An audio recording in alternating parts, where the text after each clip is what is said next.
Okay, welcome to the February 13th school board meeting. I'd like to call this meeting to order. Ms. Goodell, will you please take roll? Yes, Dr. Anderson? Here. Dr. Gould? Here. Ms. Henderson? Here. Ms. Murphy? Here. Dr. Ortiz? Here. Ms. Silverman? Here. And Ms. Tice? Here. Thank you. Thank you, Ms. Goodell. Can you please stand and take the Pledge of Allegiance?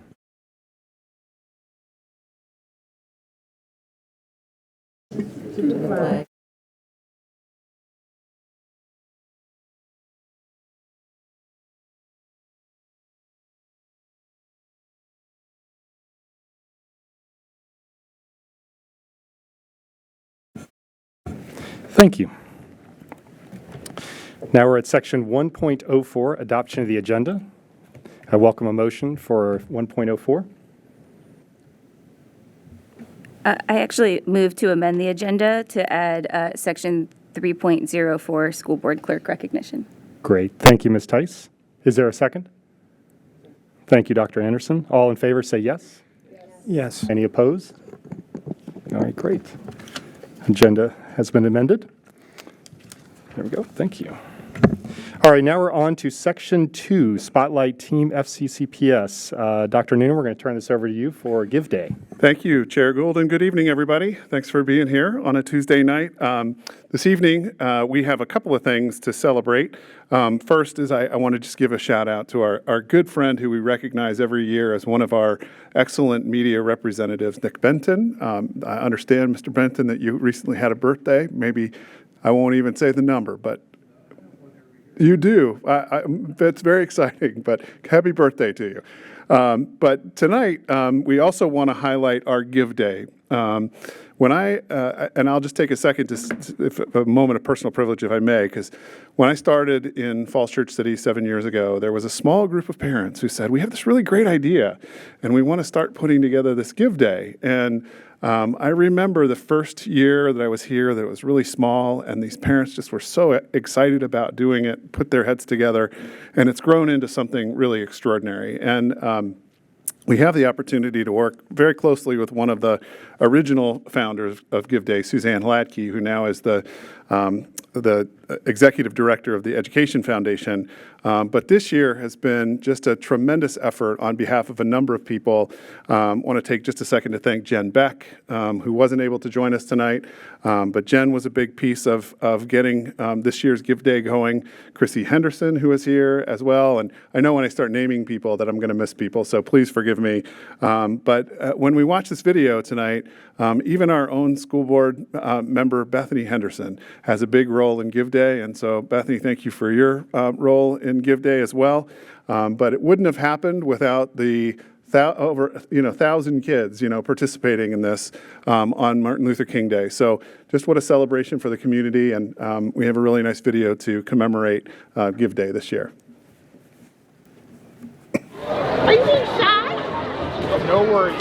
Oh my Out of God. context. Good morning. Good morning. How are you? I'm all right. How are you? In Falls Church City, a tradition of giving back comes alive every year on Martin Luther King Jr. Day. Falls Church City community honors Martin Luther King Jr. by a day of service to commemorate his impact on our society.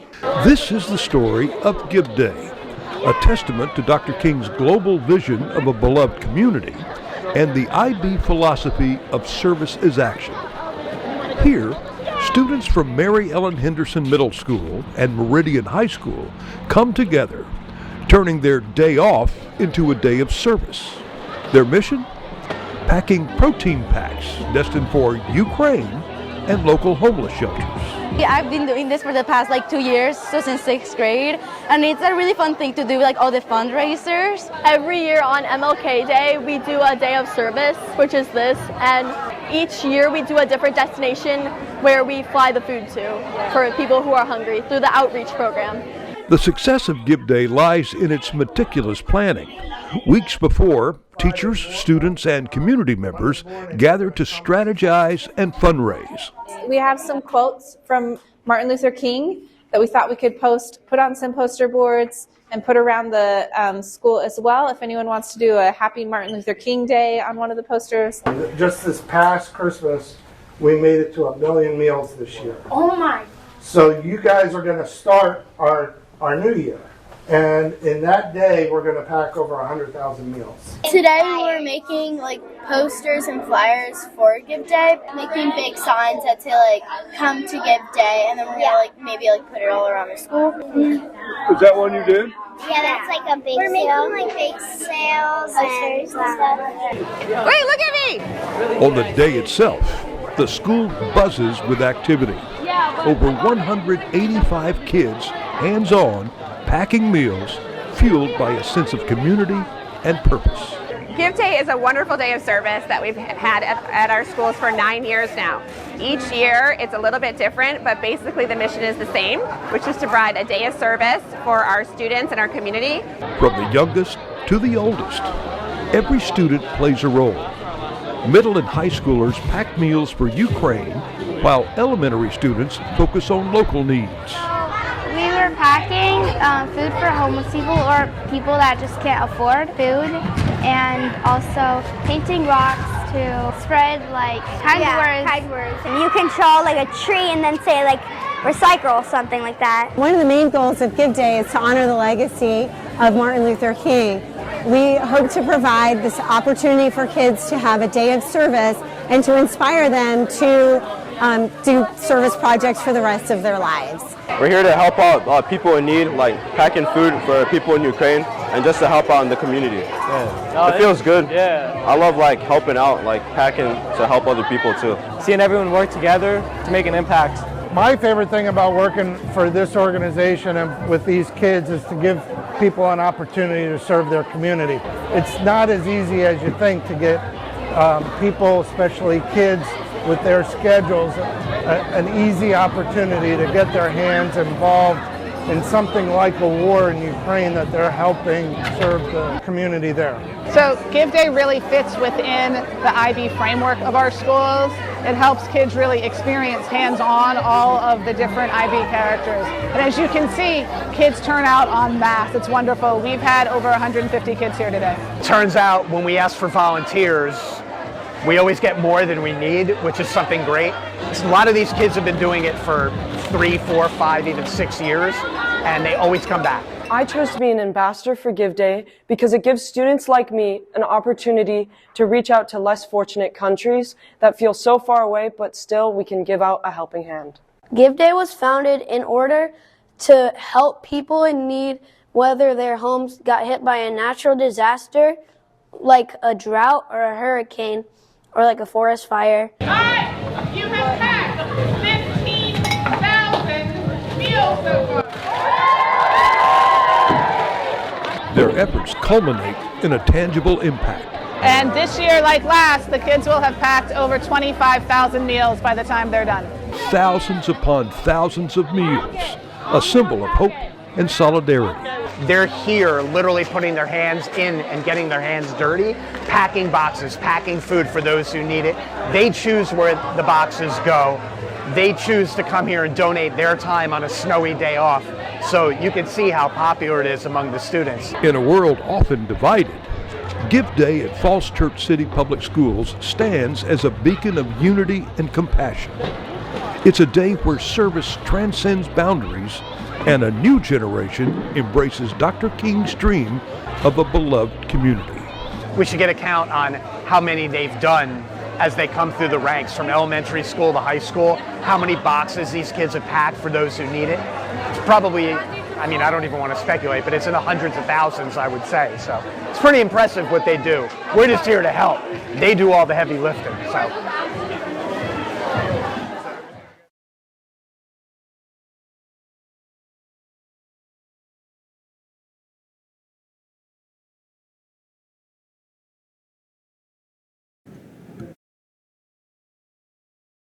Can I say a few words? Jen Beck sends her regrets. She had class tonight, but she sent a paragraph and asked if I would read it. And this regarding the fifth grade group of Give Day students. She said 250 elementary students packed 1,750 power packs for Food for Others, bringing the cumulative total to more than 15,000 power packs since the inception of Give Day. Our fifth grade ambassadors organized an environment and sustainability project to educate the community on our responsibility to care for the planet.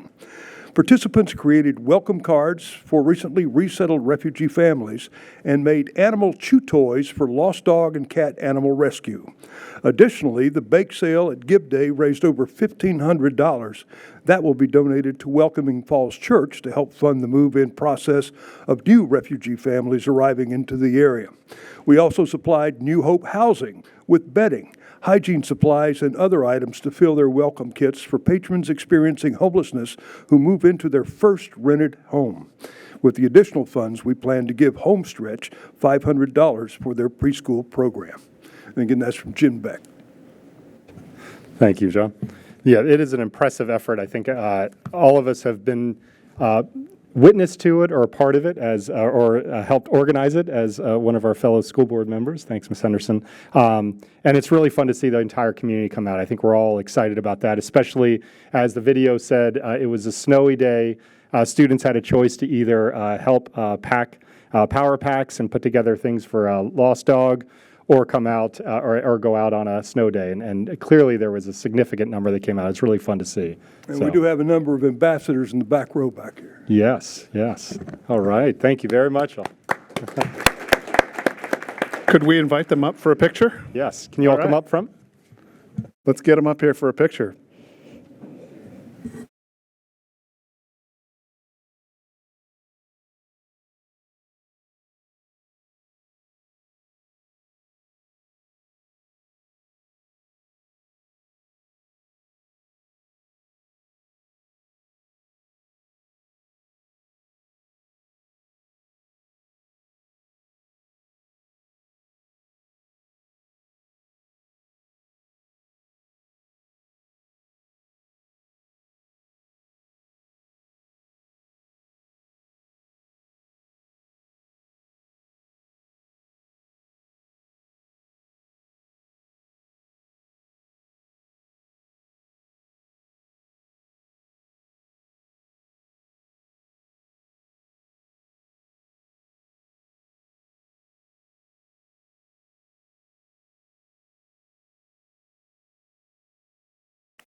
All right. All right, thank you very much. We're going to go ahead and move on to Section 3, Recognitions and Reports. We'll focus on Section 3.01, the city's 75th Anniversary Challenge Coins. Dr. Noonan? Thank you. This evening, we are fortunate to have with us Cindy Mester. Cindy is the Assistant City Manager here in the City of Falls Church, and she has provided you with the challenge coins that were in front of you this evening when you came in to the meeting. They were in a very nice sort of velvety box, and I'll turn it over to Cindy. You want to talk a little bit about the challenge coins? Thank you, Chair and Superintendent, and I am honored to be with you all this evening on behalf of City Council. I also want to say thank you for the flexibility in letting me be hybrid and virtual this evening. But we did want to share with you the challenge coins, as Dr. Noonan mentioned, that you have with us. It's, of course, celebrating 75 years as an independent city, but also in our partnership with our school members. We also want to acknowledge that we're in our 75th year and you're about to start it, and we're celebrating this wonderful year together. So the 75th logo is on the front side, which was a joint effort to create the logo. And of course, we're enjoying working together, celebrating throughout the year. On the back side is our official seal. And what is really valuable about this and why the City Council wants to make sure we're sharing this with our partners is that it talks about our past, where we are present, but yet we have a great future ahead of us, and all of you are part of that future as we move forward to the next 75 years. So thank you for a few minutes to join you this evening and be able to officially present you these challenge coins. We're having a lot of fun stuff like the scavenger hunts throughout the each month, every other month, and we're grateful for the morning announcements to put that out for our kids to have fun on the scavenger hunts. And next September at Fall Festival, we're going to wrap up the 75th year celebration, just like we kicked off last year, but we'll wrap it up with a big community party and celebrate where we've been and where we're going. So thank you very much. Thank you so much for presenting. Yeah, and again, we appreciate the partnership, the ongoing partnership, and like you said, the looking forward to the future as well, the next 75. So thank you very much for joining tonight. Yeah. Have a wonderful, productive meeting. Thank you. All right. All right, we're going to move on to section 3.02, and we want to focus on Black History Month for Resolution 01-24. And to remind all of our viewers, the celebration that has been the focus for February is Black History Month. And in the morning announcements, there's a continual highlight of all the activities and the discussions and the efforts that are being done throughout the schools. So we would like to first go ahead and pass a resolution. So I'm going to go ahead and read the resolution for Resolution 01-24, Black History Month. Whereas the month of February is recognized as Black History Month, and whereas Falls Church City Public Schools are committed to recognizing and celebrating diverse cultures represented in our community, staff, and students, and whereas President Clinton issued a presidential proclamation recognizing the month of February as National Black History Month, whereas Carter G. Woodson first began the week-long celebration in 1926 and chose February in honor of the birthdays of Frederick Douglass and Abraham Lincoln, and whereas this year the theme of Black History Month is African Americans in the arts, and whereas African American art is a broad term describing visual art created by African Americans, the range of art that they have created and are continuing to create over more than 2 centuries is as varied as the artists themselves. And whereas African American art and culture has been hugely impactful and influential in American culture as a whole. And now, therefore, be resolved that the Falls Church City School Board does hereby proclaim February 2024 as Black History Month in Falls Church City Public Schools, and urges all to respect and honor our diverse community and celebrate and build a culture of inclusivity and equity. I'd welcome a motion from anyone on the board. Ms. Vice Chair Tice. I move that the school board approve and adopt Resolution 01-24, Black History Month, as presented. Thank you, Vice Chair Tice. Can I have a second? Ms. Henderson? I second the motion. Thank you. All in favor, say aye. Or yes, excuse me, Phil. Say yes. Anybody opposed? All right, thank you. Motion passes. All right. Reluctantly, we move on to section 3.03, where we apparently recognize ourselves. School board recognition. I'll actually do it for you. How about that? That way you won't have to recognize yourself. But each February, the Virginia School Boards Association recognizes not only the school board clerk, which is also on the agenda tonight, but also the school board for your incredible service to this community and for those school boards around the state that also support their community. So this evening, what I have for you is a certificate that says a 2024 Certificate of Recognition, and it says VSBA School Board Appreciation Month, the Heart of Education, our school board, 2024, and then your name, and it's signed by Gina Patterson, who's the Executive Director of VSBA, and then Dr. Cardell Patillo, who is the VSBA President. So we would love to have you come down in front and get a picture with Mr. Lewin. We have a certificate for you as well, and I will hand you your certificates, if you don't mind. So come on down.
You can show, yeah, it'd be good if you showed your certificate.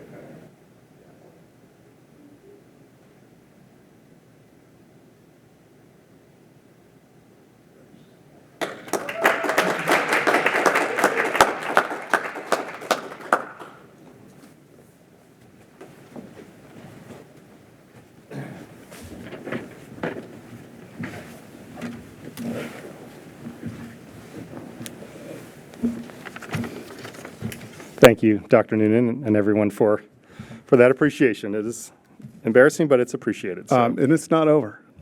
We do also have a quick video that we'd like to share with you because some of our friends out in the schools wanted to wish you a happy School Board Appreciation Month as well. So, Mr. Brett. Thank you. Thank you. Thank you. Merci. Gracias. Hi, we're the SCA, and we just wanted to say thank you. 3, 2, 1.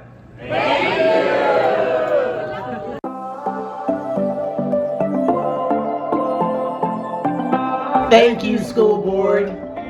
Thank you, School Board. Thank you, School Board. No, we don't say it often enough, but thank you for all the amazing things that you do. I'm trying to do this message in a classroom because that's where all the amazing things happen in school, and it just wouldn't be possible without you. So thank you so much for the amazing work you do all the time.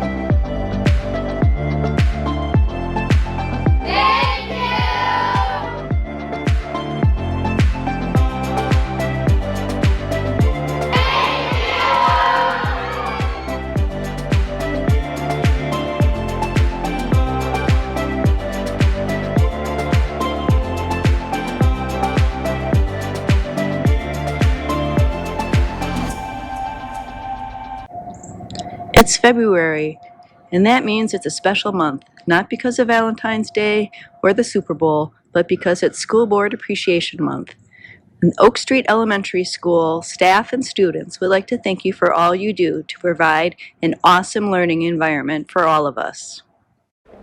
For our safe and accessible school. For investing in our staff and providing a wonderful work environment where every voice is heard. For providing for staff that helps create an environment where everyone feels supported and that they belong.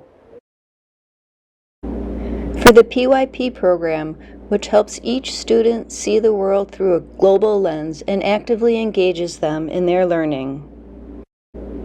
For entertaining and enlightening communication at many levels.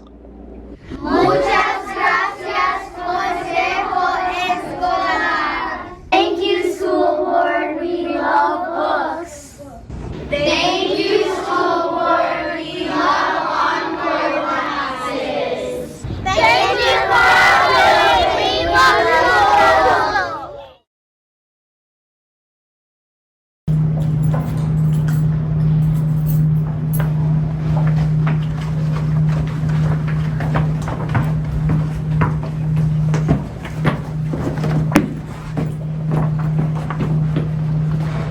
Thank you, School Board.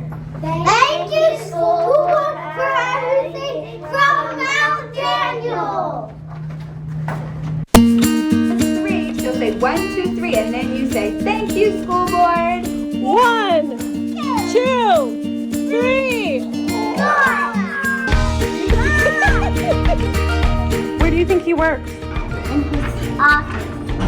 His job is a photographer. This is my mom. This person is my cousin. Whose dad is this? Is he a nice guy, a mean guy? He's a nice guy. Who do you think he is? He Is he a park ranger? What do you think, William? She's happy she adopted a pet.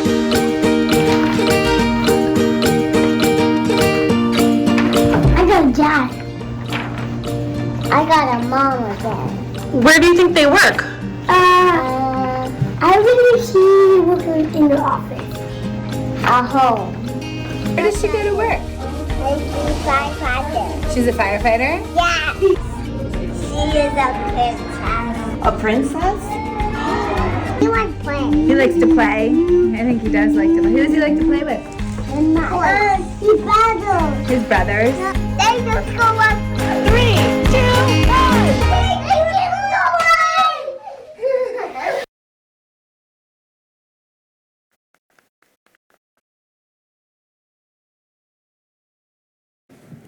Wow. Wish we could just adjourn the meeting after that, but that was that feels like a Mr. Brett and Ms. Henderson all over that. We really appreciate the all the effort, all the thoughts, all the kind words, and despite the rumor that we do this for the money, we do it for all the kids you saw in the video and all the people that we get to work with each day. And we're very lucky to be up here representing the community, representing the staff, and getting to work with you all. So we really appreciate the sentiments. That was very kind. So, yes. All right. Well, we'd like to move on to section 3.04, and we were trying to figure out how to honor the engine of the school board secretly, because this person actually creates the agenda, and we couldn't figure out a way to do it, so we did a last-minute amendment to the agenda, hoping that Ms. Goodell would not see it. But she also has to update the agenda, so she clearly saw it. So I will turn it over to Vice Chair Tice. Sure, thank you, Chair Gould. I first wanted to just say a huge thank you to Marty Goodell from the whole school board. Your job requires such meticulous detail, and you do it so well, and you are so patient with us when we need many gentle reminders with deadlines. You do it with such grace and kindness, and we are just so grateful for all that you do. We also have a resolution that I would like to read into the record. As we consider the school board clerk the heartbeat of the boardroom. And we'll go ahead and read it now. Whereas school board clerks in each locality throughout our great Commonwealth are appointed by law to fulfill their duties and responsibilities. And whereas school board clerks are responsible for keeping accurate records of the meetings and proceedings of the school board, a record of all receipts and disbursements, and a record of all official acts. And whereas school board clerks perform such other duties in connection with the school business of his county or city as may be required by the school board. And whereas school board clerks maintain frequent contact with the public, including parents, employees, and the media, on behalf of the school board and superintendent. And whereas school board clerks in the performance of their duties are often required to work extra hours attending school board meetings. And whereas school board clerks join with school boards to help ensure that students achieve to their highest potential. And whereas school board clerks provide an invaluable service for school board members and superintendents, the VSBA Board of Directors does hereby recognize the third week of February as School Board Clerk Appreciation Week in the Commonwealth of Virginia. And whereas the Falls Church City School Board joins the VSBA in recognizing the many and varied contributions of school board clerks. Now therefore be it resolved that at this meeting on the 13th day of February, the Falls Church City School Board also recognizes the third week of February as School Board Clerk Appreciation Week. Thank you, Vice Chair Tice. Can I please have a motion to adopt the resolution as presented? Dr. Anderson? I move to adopt the resolution as presented. Thank you. Can I have a second? Ms. Henderson? Thank you. Second. Second. All in favor, say yes. Yes. Any opposed? Great. And the resolution passes. Thank you, Ms. Goodell. Thank you. And Ms. Goodell, one of the few times we'd actually like a picture with you, and you get to be in the camera. So we'd please everybody come to the front.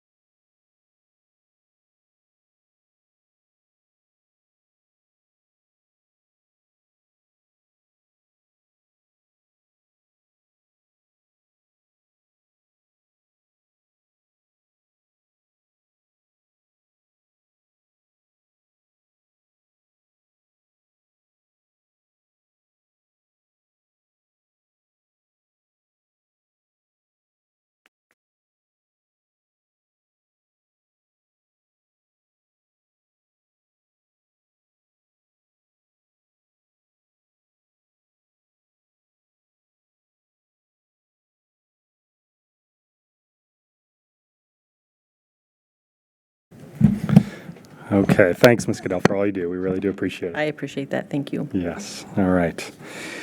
All right, that concludes the Section 3 recognitions and reports. We will now like to move on to Section 4 public comments and requests. So specifically Section 4.01. In accordance with School Board Policy BDDH, the time for each speaker is limited to 3 minutes. Additional written statements may be submitted to the clerk for dissemination to board members and for the record be dispositioned for requests. And tonight it looks like we have 3 submitted public comments. Is that correct, Ms. Goodell? Yes, we do. Okay. So we'll go do these in order that we received. First is Pam Mahoney. Ms. Mahoney, do you mind just stating your name for the record? And then, thank you. On and lowered. Good evening. My name is Pam Mahoney, and I'm the president of the Falls Church City Education Association, the union which represents educators in FCCPS. On behalf of FCCA, we want to wish you a happy School Board Appreciation Month. We know how much time and effort you put into making a great school system for our families and employees, and we've seen the budget. We know you're pretty sure you're not doing it for the money. Also, on behalf of FCCA, I am here to report to you, as you know, that FCCA has ratified and signed the first collective bargaining agreement in FCCPS in many decades, and we've now submitted it to you, the board, for your discussion and ratification as well. The process was challenging for a lot of us, but we believe that we've started a new practice to create a sustainable workforce in a community that lives its values. We really appreciate the formalized contract structure that will allow staff to engage with the board to problem solve issues that affect working and learning conditions. We hope that the board votes to ratify the contract as well at a later meeting. FCCA looks forward to a long, productive relationship with the school board, Superintendent Noonan, and the rest of the administrative team. Thank you very much.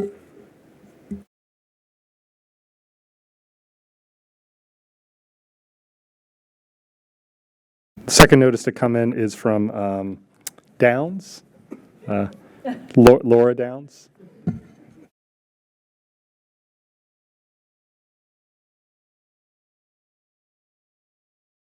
Okay, I forgot to turn the green button there. Thank you. It's strange to be on this side of the podium. Since Michael joined you all this evening for Give Day, I didn't want to let this opportunity pass to thank you publicly during School Board Appreciation Month. Being on the school board is a lot of work, and much of it is not in the public eye. Responding to emails, talking with community members over the phone or over a cup of coffee, preparing for meetings, closed sessions, work sessions, and that doesn't include all of the special events you all attend as well as committee meetings. It can be a thankless job and a stressful job. So on behalf of the community and all the school board members who came before me, I just want to thank you for your service. We are grateful for all you do to effectively and thoughtfully govern our school system. And Ms. Goodell, as someone who knows firsthand how you really make this school board shine, thank you for all of your work and your service and your hard work. Thank you all very much. Keep up the good work. Thank you, Ms. Downs. The third public speaker tonight is Tara Villano.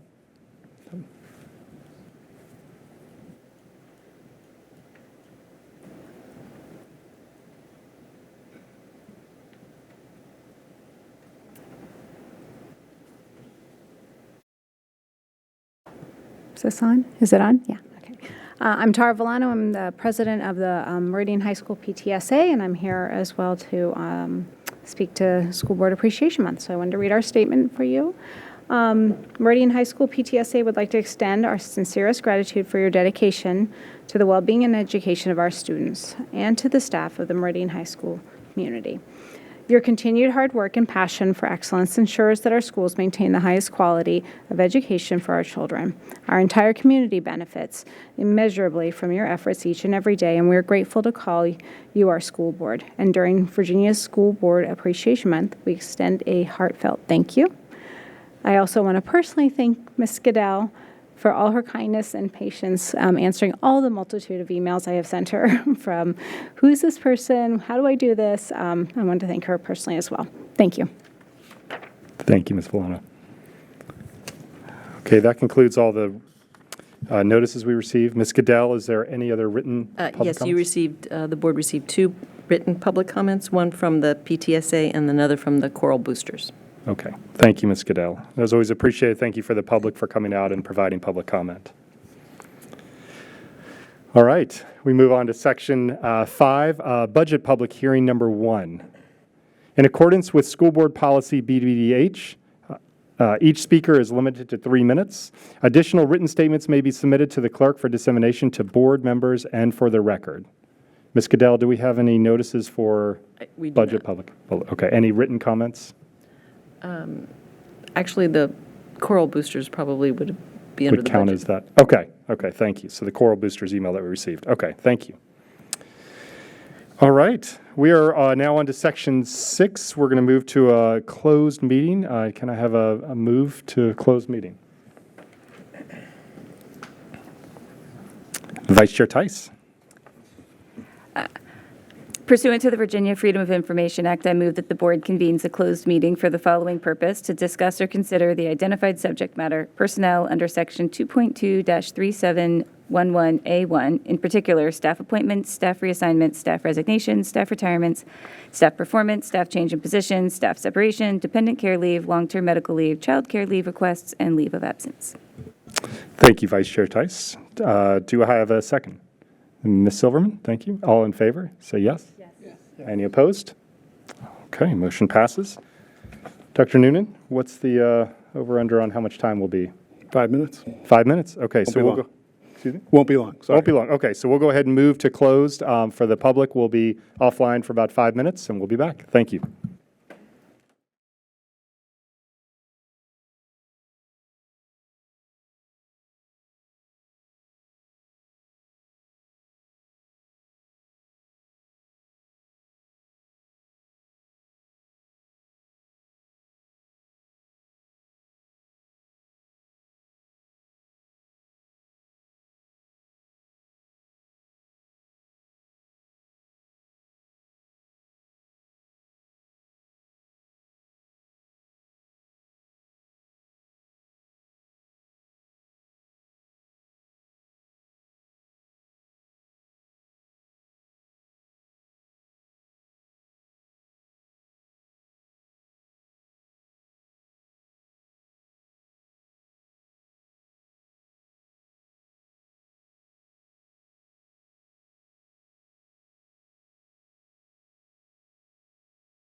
What's next?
Okay, we're going to go ahead and welcome back.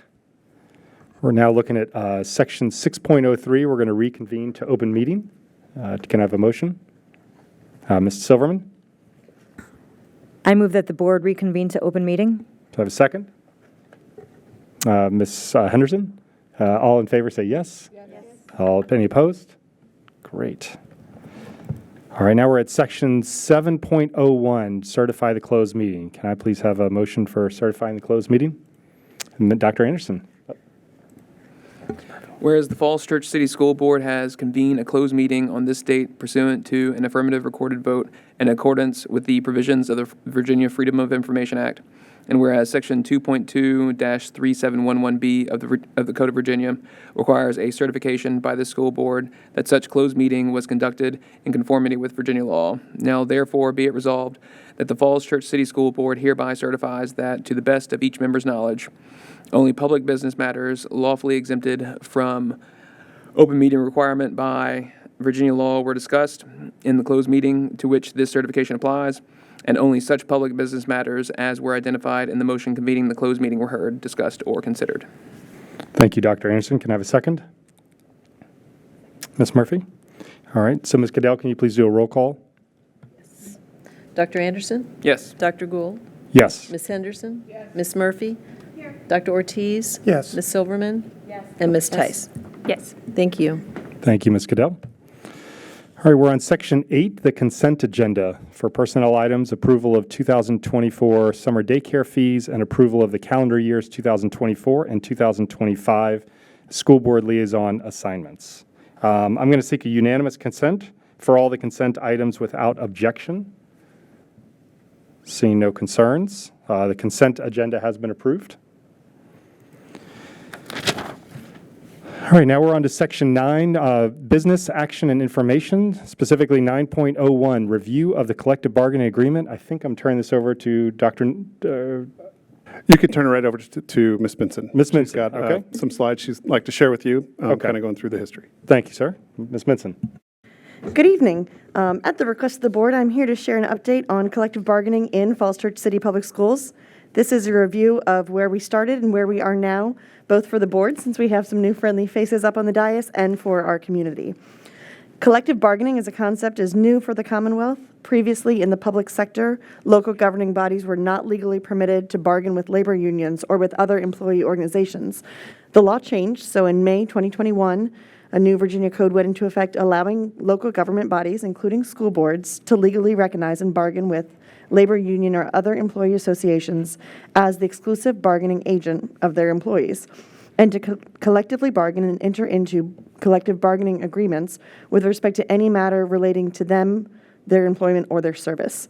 Cynthia Hudson, an attorney with Sands Anderson, was previously retained by the school board to give advice and counsel as it related to collective bargaining, and she joined for the school board meeting on March 8th, 2022. Highlights from her presentation included that the law permits, but does not require bargaining, that the law mandates termination of any local government employee who engages in a strike, and they are banned from reemployment by the Commonwealth or any Virginia public body for 1 year. The legislature in Virginia did allow school employees to compel the school board to vote on whether or not to adopt a resolution. The code provides that employees can drop cards, which would compel a local public employer to vote to adopt a resolution or vote to not adopt a resolution. And collective bargaining, where adopted in Virginia by public bodies, ends up or is the mutual performance of a legally imposed obligation by an employer through its management representative and a particular group or groups of employees through their exclusive bargaining representative to meet and negotiate in good faith with the intention of reaching a legally enforceable agreement regarding employee wages, benefits, and all or specified terms or conditions of employment. So with that overview, I wanted to remind the board and the community of where we are in FCCPS with regard to bargaining. As I mentioned, Ms. Hudson came and shared a collective bargaining presentation with the board on March 8th. Then in April, the special committee was established to develop a draft resolution agreement for the board's consideration. There were 15 meetings of that special committee beginning in April of 2022 and wrapping up in February of 2023. Then the school board had first reading of a draft resolution in March of 2023 and second reading and adoption on March 28th, 2023. The committee that I'll spend a little bit of time talking about what the committee did and what their work was, but they did meet on 15 separate occasions to work through the details of what bargaining might look like in Falls Church City Public Schools, and updates about those meetings and what was discussed and what the committee recommended were shared with the board by the chair at the time, Chair Downs, and with staff by the staff representatives. And it did result in the school board adopting a collective bargaining resolution in the end of March of 2023. That resolution then paved the way for FCCEA, the Local Education Association, to drop cards indicating that they had the approval of certified and non-certified staff, that they wanted FCCEA as their local union. There's a public notice for election to certified and non-certified staff, and there was an online secret ballot in May that the results of the secret ballot were finalized by a labor relations neutral who issued the final certification of exclusive bargaining representative for both bargaining units in June. And then on June 13th, the school board officially recognized FCCEA as the exclusive bargaining representative for both units. The information that I just covered is included on our webpage, fccps.org/collective bargaining. That also include links. At Oak Street is coming up Thursday night, the 15th. Everyone is invited to this amazing showcase. We are expecting about 1,000 people to participate in things like straw rocket challenges, make activities, 3D printing, and more. Come celebrate with our amazing STEAM teacher, Tosin Adatoro, and a team of 5th grade students as they present the whole thing themselves. It's a perfect example of an enrichment activity that's open to all students, providing deep learning and leadership opportunities, and in many ways serves as a nice, stealthy, advanced academic program for all of our kids. And then 2024 IB Conference, Continuum Conference. FCCPS is planning again. I don't know why we're doing it again, but we are going to do it again. The IB Continuum Conference, and it was because we had a very successful October conference here, and our team made the decision to try a year 2. So there will be more opportunities for our staff to be present and participate in presentations, and we hope that school board members will join us for that as well. And then first robotics tournament is coming to Meridian. This is a big deal. We are hosting the first robotics tournament the weekend of First, capital F-I-R-S-T, the March 23rd through 24th. And there's nothing like a robotics production if you haven't seen one. It's quite amazing. There'll be 30 teams from the region participating in 2 full days of competition, and we will have thousands of people participating and cheering from the bleachers. We need a lot of volunteers to make this happen, from judges to concessions, and there is a place for everyone, so we hope that you'll consider volunteering on the FCCPS website. And the last thing is, we just found out this afternoon that Thursday will be SRO Appreciation Day in the Commonwealth of Virginia. So we do want to thank our 2 school resource officers, Darren Chugalagwa, who goes by Chuk, thank goodness. So Officer Chuk and Officer Fallon Norloff, or Officer Norloff, are 2 of our amazing SROs here in the City of Falls Church Schools, and our kids really connect with them, and they connect with the kids, and they're just really a nice addition to our community. So thanks to them. And that is it for me for tonight. Thank you, Dr. Noonan. I appreciate that. All right, now we'll go ahead and hear from the school board members about different committees, the liaison reports that they have, and we'll always start with our student rep. Mr. Lewin, do you want to start with your update? Sure. Okay, so Give Day just wrapped up its Super Bowl food drive, which was a huge success. Additionally, a new French club was established to promote French culture and language among students. The Black Student Union organized an excellent Black History panel yesterday, which had speakers from both within FCCPS and outside to celebrate the history and contributions of Black Americans. In our school, Virginia Kindness Week is being observed this week, which encourages students to practice simple acts of kindness towards one another every day. And lastly, the SCA at Meridian is putting together several fundraisers for prom and other initiatives and events. That's about it. Great, a lot going on. Thank you, Mr. Lewin. We'll Dr. Gould, can I take just a second to congratulate School Board Member Lewin? He has decided that he's going to attend Bowdoin College in Brunswick, Maine next year. We got the hat today, so go, Sean. Congratulations. Congratulations. That's exciting. You've made that decision. So yes, is that weight off your shoulders, I imagine? Great. All right. Yes. Yeah. Hopefully you have a great spring, knowing that you've already made the decision. So I'm trying to think of my motivation after I made my decision. So, well, congratulations. We'll go ahead and start from Dr. Anderson and down. So I attended the Gifted committee meeting last month, where they discussed several things. They got updates from the schools, so all the schools were represented there. They discussed what supports they can provide to the twice exceptional students who are identified as gifted and who also have IEP for special education. They discussed a few things about the survey questions that they might be able to ask in the future. And so that was it was well run meeting by people who care deeply about Gifted. I also attended the Rec and Parks meeting, where there was a presentation by a student group from Fairfax, I believe, about trying to promote no smoking in parks. And then they also had a discussion about staffing at Rec and Parks and about turnover and how they are able to actually keep their employees on a relatively long basis. So.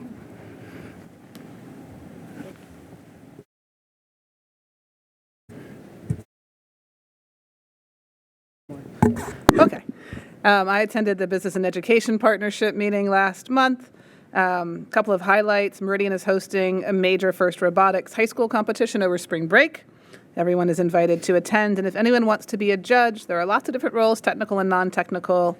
A brief online training is all that's required, and they would love to have school board members and other folks, anyone from the community, join as judges. As a highlight, last year Meridian won the Gracious Professionalism Award as nominated by the peer teams. The group also talked about how to streamline requests of local businesses from the various SAOs, school clubs, and student initiatives, looking for a way to help make it easier for the community to engage with the schools and for the various school groups to engage with the community. And importantly, for this group to know, nominations for the VSBA Business Honor Roll are currently open. Our district can nominate 3, so BIE is looking into whom to nominate. Nominations are also open for BIE Honored Partners and Rookie of the Year, and they'll be bringing awards to be presented at our June meeting. Nothing to report, but I'm excited to join Health and Wellness. Thank you. My only update is that I did meet with the currently interim director of Mary Riley Stiles Public Library to discuss sort of our new way where we will engage and stay connected with the library. We had a great conversation and moving forward with some of his great ideas. Some more to come on that, but I did want to just congratulate the library. We were celebrating 75 for the city, but the library is 125 years old. So it's pretty cool. They have a year's worth of celebrations. They had a great kickoff last month. Great. Thank you, Ms. Tice.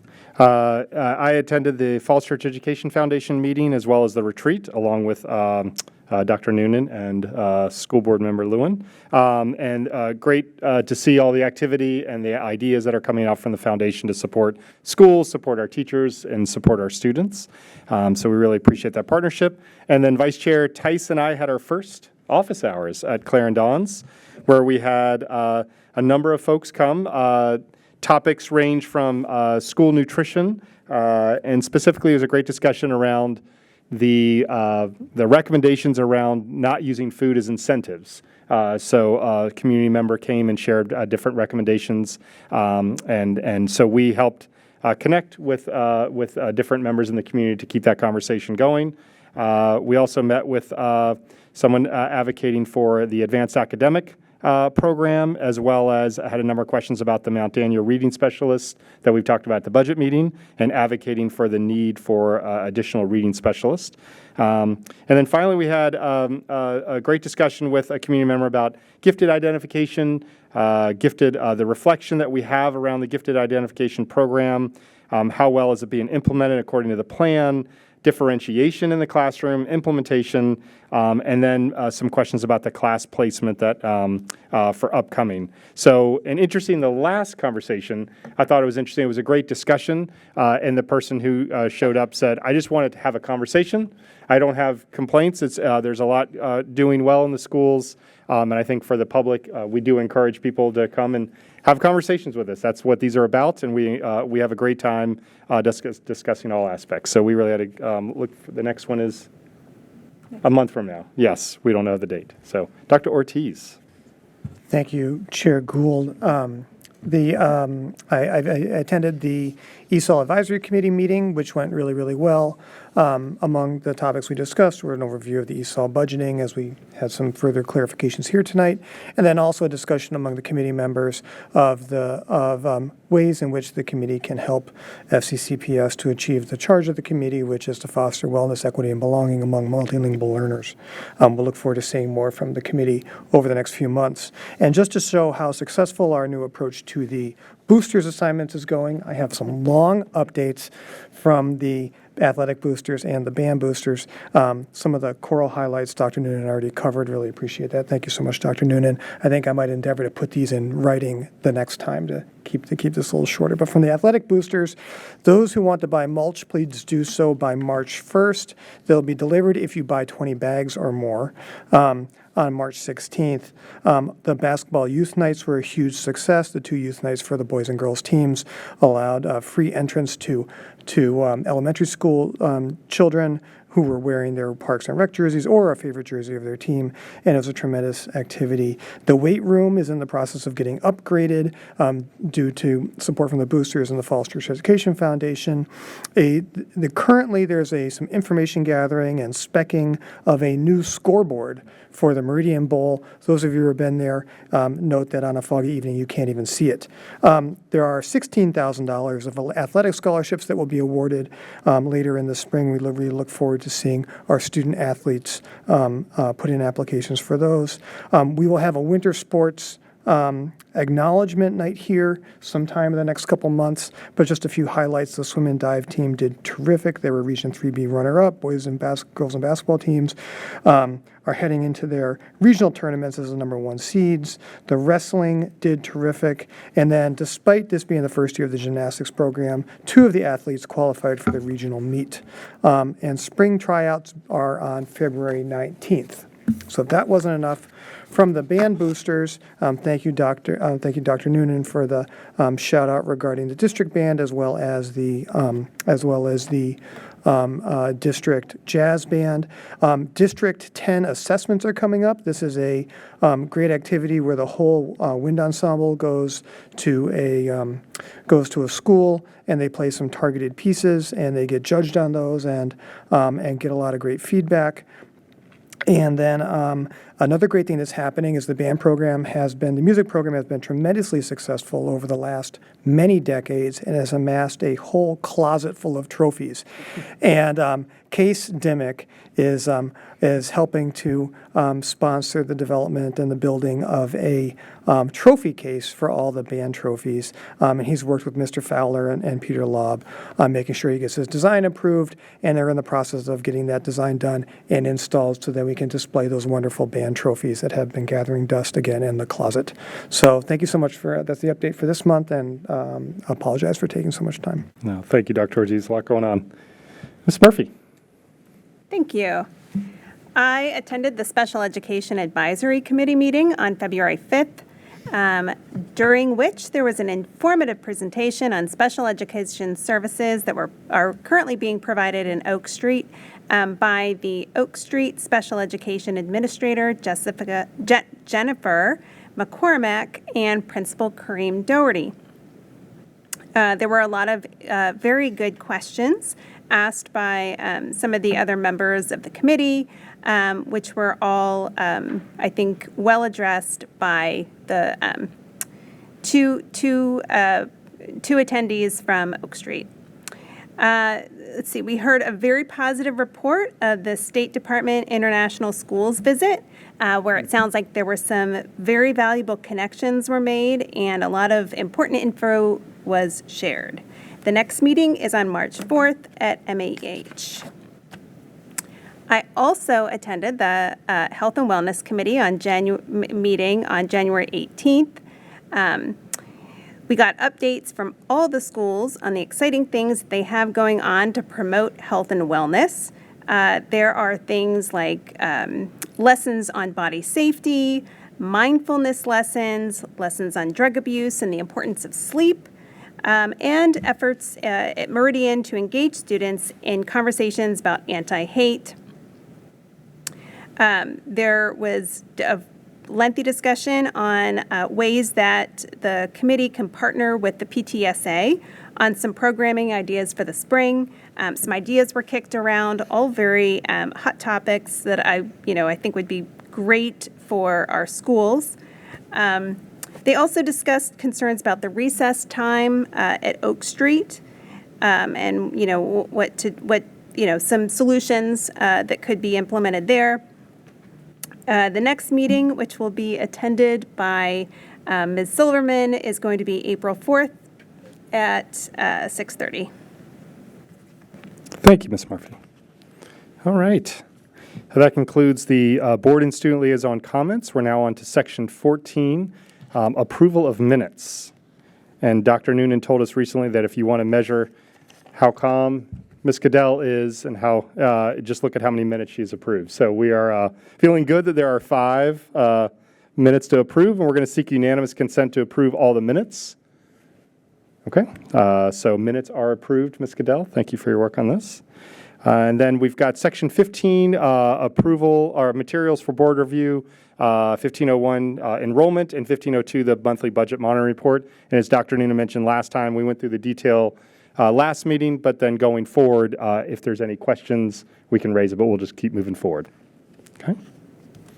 Seeing none, then we will go ahead and move to section 16, and we will move to adjourn. Thanks, everybody. Thanks for attending.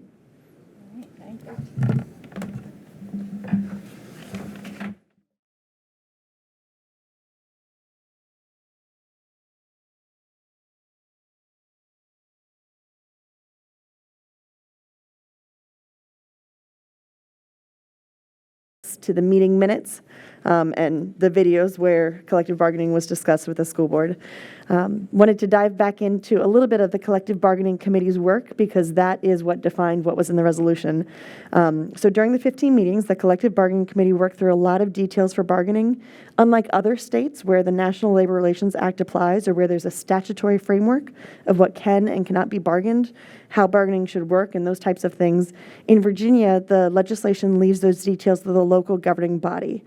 So stated differently, Virginia law didn't establish a statewide framework for labor administration. Instead, they deferred to the governing body to, through their resolution, determine what collective bargaining will look like for each entity. So what the collective bargaining committee was doing was forming its own framework for what would be bargained, why, what those timeframes would be. So the committee spent its time defining who would be considered employees of the board for purposes of bargaining, to talk through the scope of bargaining, to outline the rights of an employee organization, such as a union who's interested in becoming the exclusive bargaining representative. The committee also talked through the election process for certification and decertification of an EBR, or exclusive bargaining representative, and reviewed and agreed the rights of that EBR, the exclusive bargaining representative. Finally, the committee proposed timelines for bargaining and the steps the parties would take in the event that there was an impasse in the bargaining process. Ultimately, the resolution came before the school board from the collective bargaining committee, and that resolution recognizes two bargaining units, certified employees and non-certified employees. Certified employees are defined in the resolution as employees who are required to have a state-issued professional license from the Virginia Board of Education or the Virginia Board of Health to be employed in their current FCCPS position, for example, a teacher, counselor, or psychologist. Non-certified employees are defined in the resolution as employees who are not required to have a professional license to qualify for their current FCCPS position, for example, paraprofessional, administrative assistant, custodian, and bus driver. The resolution also excluded administrative employees from bargaining, since they serve as the management in bargaining negotiations, and defined confidential employees who are also excluded from a bargaining unit, such as the Director of Human Resources and the school board clerk. Also excluded from bargaining under the resolution are temporary employees, athletic coaches, interns, and volunteers. A few other things about the resolution. It identifies the administration of various procedures within the resolution that will be conducted by a labor relations neutral, or an LRN.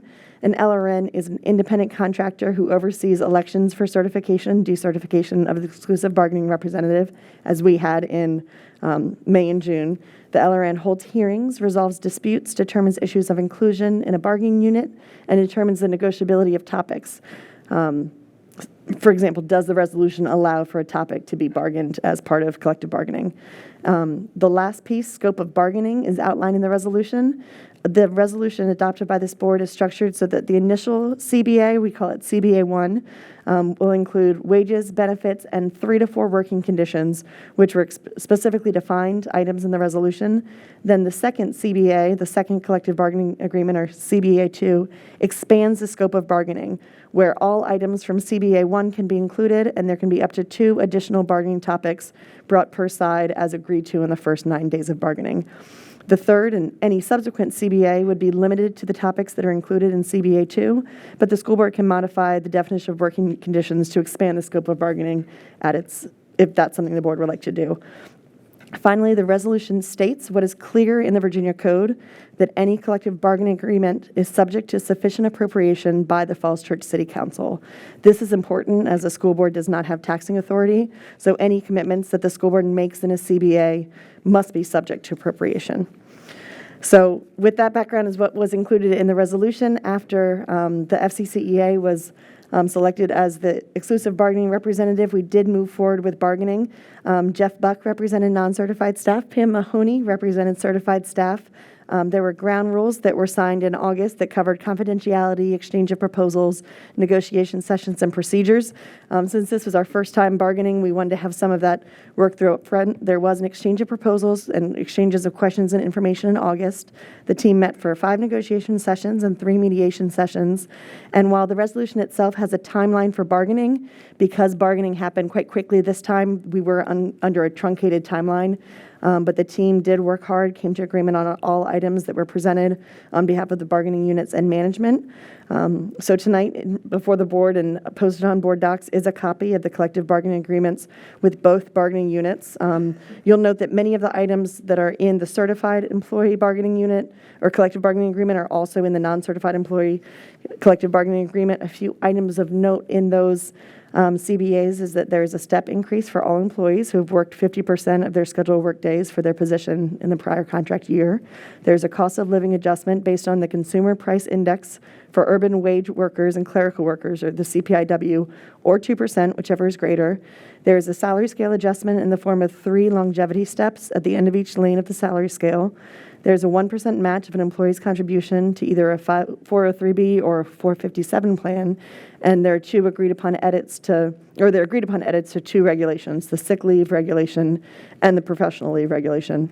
Because we were able to reach an agreement, or because the parties were able to reach an agreement prior to December 1st, as required in the resolution, these items that I just listed aren't a surprise to anyone here because they are included in the superintendent's budget that has been presented to the board since December and January. So the last slide is the final steps or the final dates of what has happened for collective bargaining here in FCCPS. As I noted, August through November, there were negotiations and mediation. By December 1st, all items were agreed upon in the form of tentative agreements. For December and January, there were minor edits and wordsmithing to so that all of the tentative agreements were in one document and presented as final collective bargaining agreements, or CBAs. And as Ms. Mahoney shared during public comment, we have received signatures by the certified employees and the non-certified employees to approve both CBAs. Tonight is the public presentation of the CBA to the school board, and we anticipate the school board will act on this collective bargaining agreements at the meeting on March 12th. Thank you. Thank you, Ms. Minson, for the detailed, comprehensive view of where we are. Even though that only took a few minutes, we all know that process took a lot longer from teachers, from staff, from you all, from leadership. So we appreciate all the efforts that everyone put together to get to this point. At this point, I'd like to have any questions from the school board to Ms. Minson about anything that she presented. Any clarifications needed? Okay. All right, seeing none, thanks, Ms. Minson.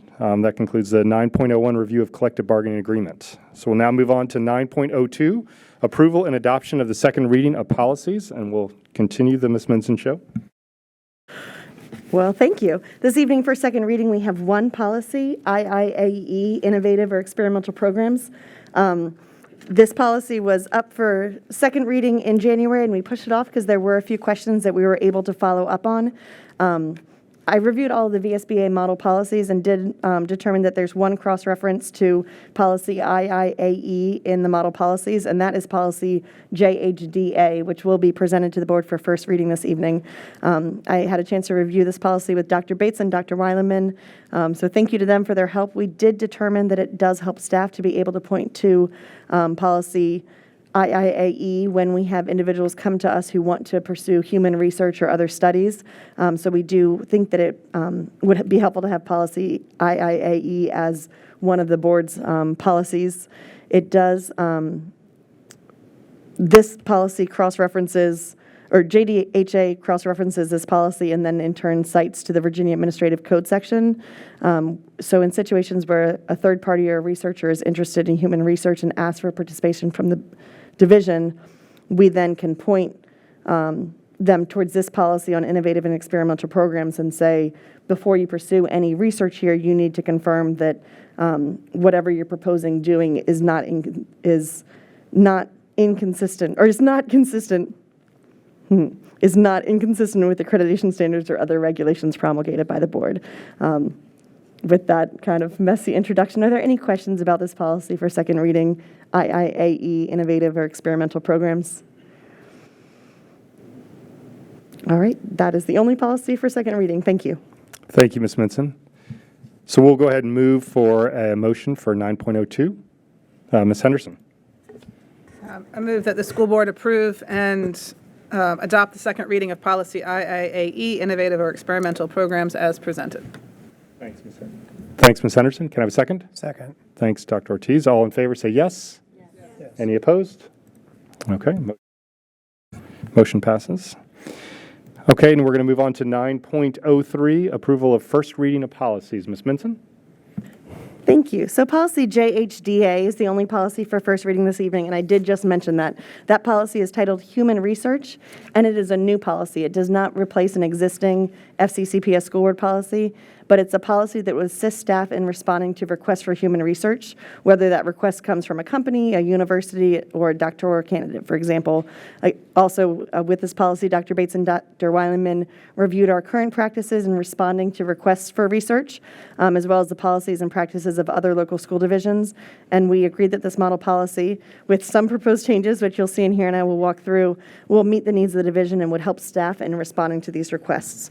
So the policy that's in front of the board tonight for first reading does have a number of language in red. I call them red line changes, but what we do is every time we get a VSBA model policy, the black font is what the VSBA proposes, and red font are our proposed additions that we think would make sense and make the policy work for our school division. In this version that's in front of the board this evening, there's also some language in green where we changed around some of the placement of some of the sentences in the paragraphs. For example, the definition of human research wasn't included until previously in line 62 of the policy. And if the title of the policy itself is human research, we thought, why bury the lead? Let's explain what human research is at the beginning. So we did move that definition up to line 11. We also are proposing kind of an introduction. So if someone looks at this and thinks human research, what does this mean? An acknowledgement that the schools recognize that well-designed surveys, research, and evaluation studies that involve human research provide benefits to the district and to educational institutions. So kind of a prefatory introduction of what is this policy and why are we having this policy. We also added language at line 42, recognizing that while human research is certainly benefits the division, sometimes there can be a high number of requests that come in, so we want to make sure that it's not too much of a burden on staff or on students. So we put in place a proposed timeline for submitting a research study application form by July 1st so that it can be reviewed in July and August and approved prior to the beginning of the school year. So those timelines are at lines 42 to lines 52. And then a few other things we added into the definition that the VSBA provided, in addition to moving it up to line 11, that research also includes student observations and file reviews.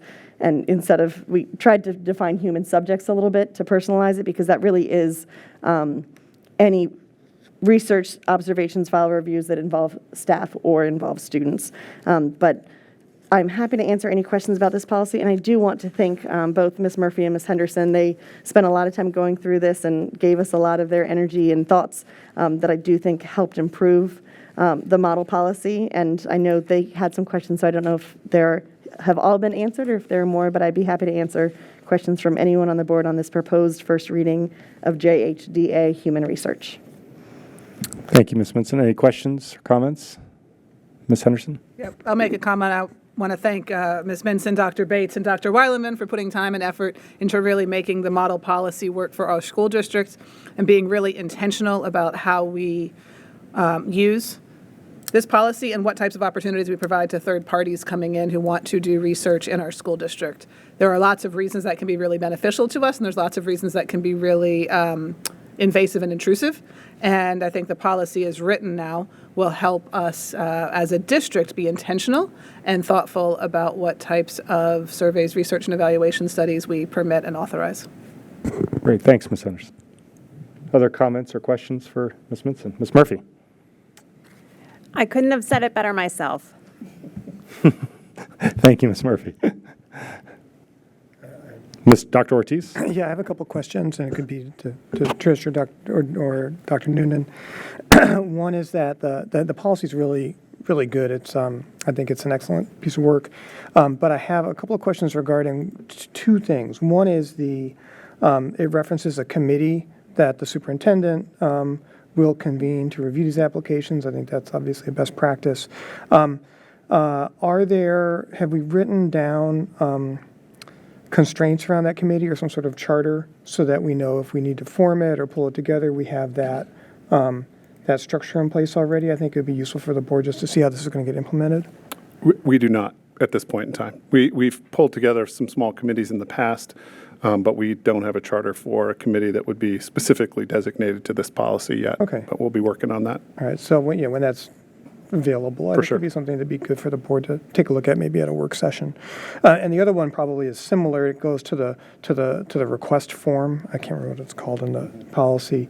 I think that'd be another good thing for us to be able to review. Not that we're experts in all of this, but that we can. That we do have. Oh, you do have. Oh, good. Dr. Bates? I'm done. Yeah, we do have.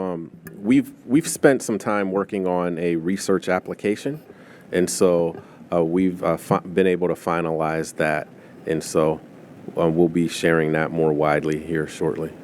Yeah, I think if you could just distribute it to the board prior to second reading, I think that'd be helpful. Okay, no problem. Thank you, Dr. Ortiz. Any other? Yes, Vice Chair Tice. Might be a silly question, but there's nothing in here that would limit like the LASSO from their kind of surveys that they do, or something that's that in-house? That is an exceptional question. We actually have a separate policy on surveys, policy 6.43, and we hope to be bringing the VSBA model policy, which is JOB, that will govern surveys, and there is a carve-out in that as it's been drafted and as we're working on it that would allow for student surveys that are overseen by FCCPS staff, provided that it's not for, provided that the purpose is for school purposes. So that will hopefully be up for first reading in March. Thank you. Sure. Other questions or comments? Great. Okay. I'd seek a motion then for 9.03, the approval of the first reading of policies. Ms. Murphy?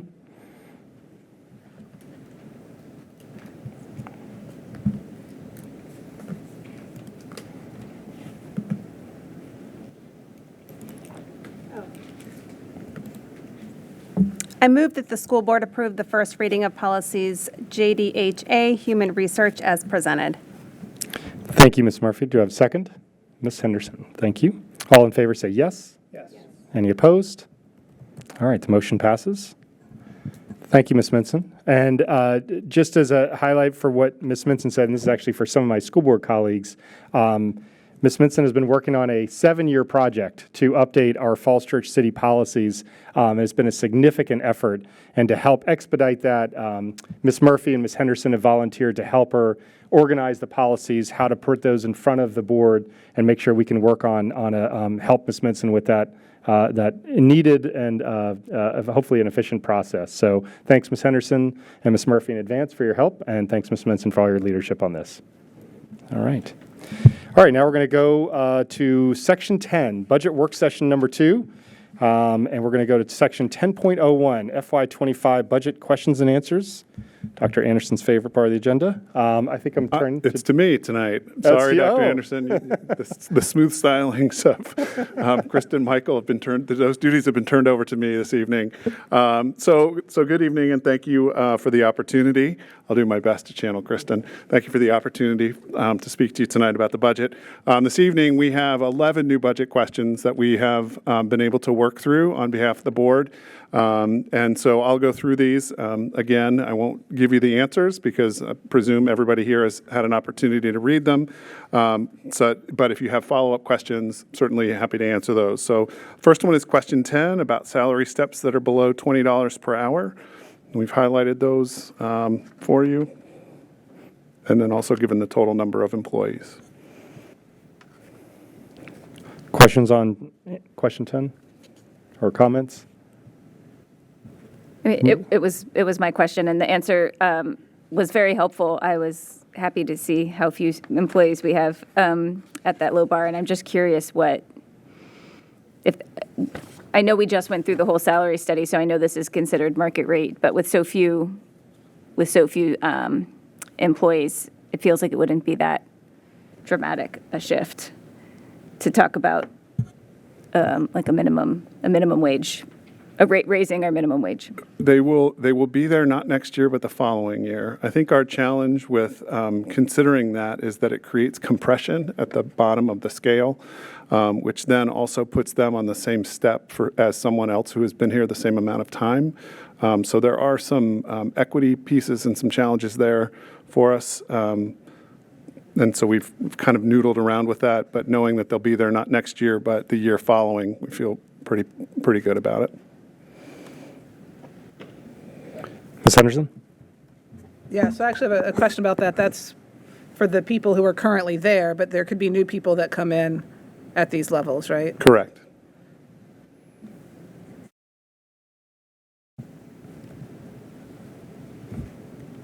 Okay.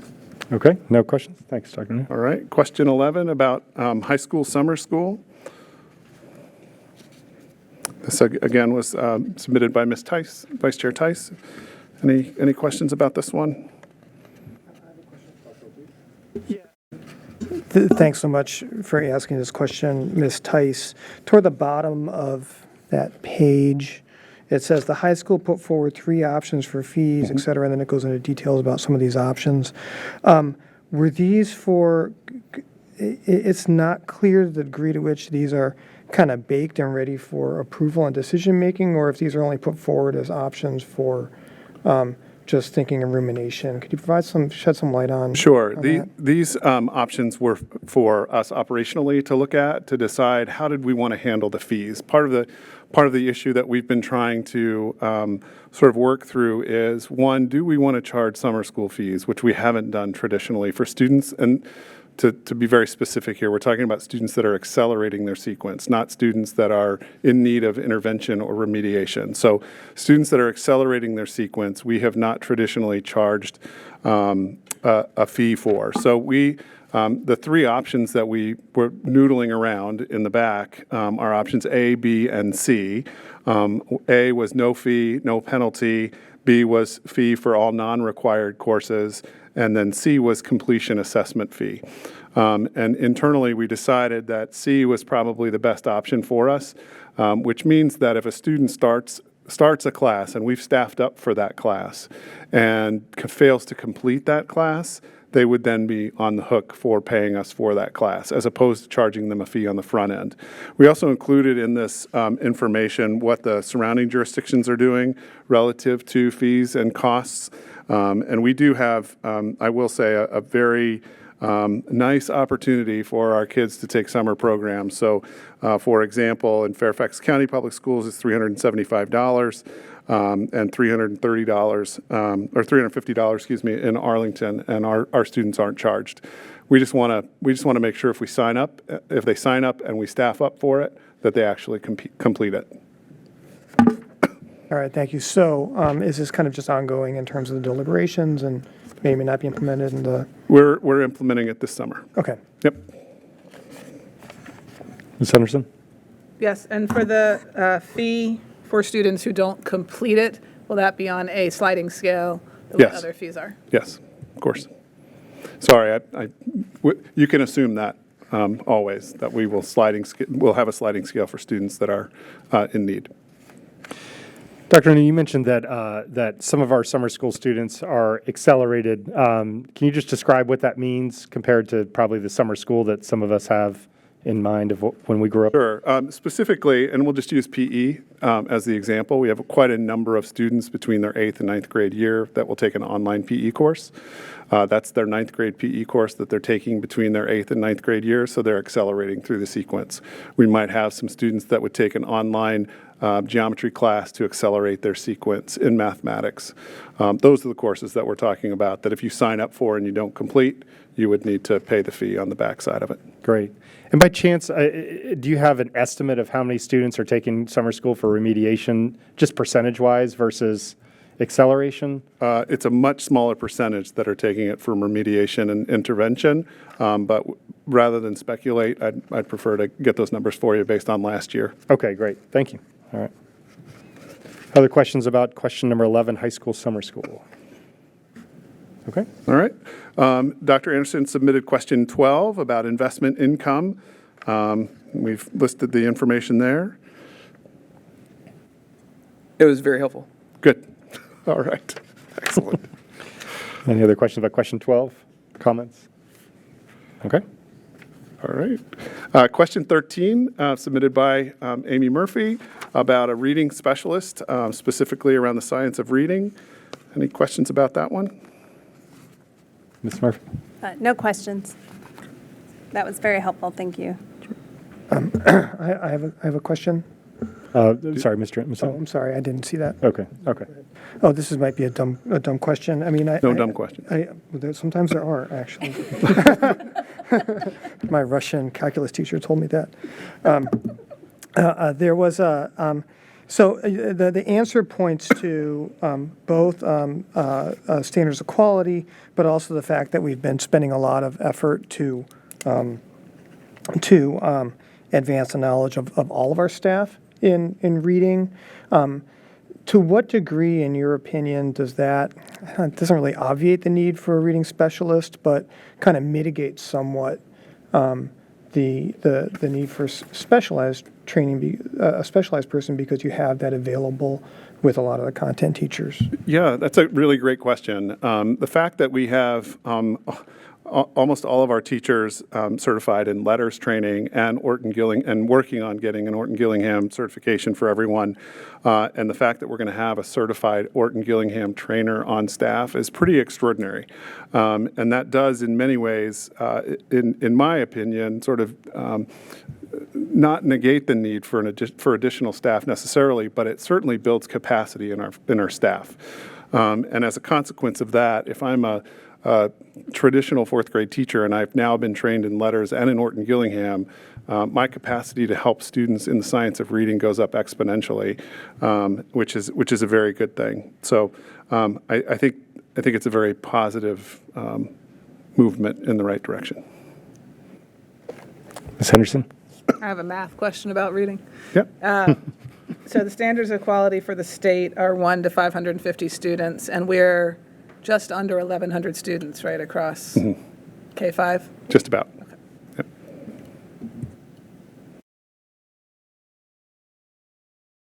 Ms. Silverman? I guess, I know we've been hearing a lot about, at least the board has been hearing from concerned community members about the additional reading specialist. I guess I want to know if the additional reading specialist that's currently on the unfunded list is higher priority than an additional math specialist that we might need, or an additional ESOL specialist that we might need, or an additional gifted teacher that we might need. I know we've been hearing from the community about this one position, but I guess I want your input as to, is that the most urgent need, or is there a different need that might be more urgent? And I certainly don't mean this in any flip way, but what I've presented to you as the superintendent's budget is what's most urgent to us as a school division, including staff and principals and our leadership team. So those things that ended up on the unfunded list are not as urgent as the things, in our opinion, as what's actually included in the budget.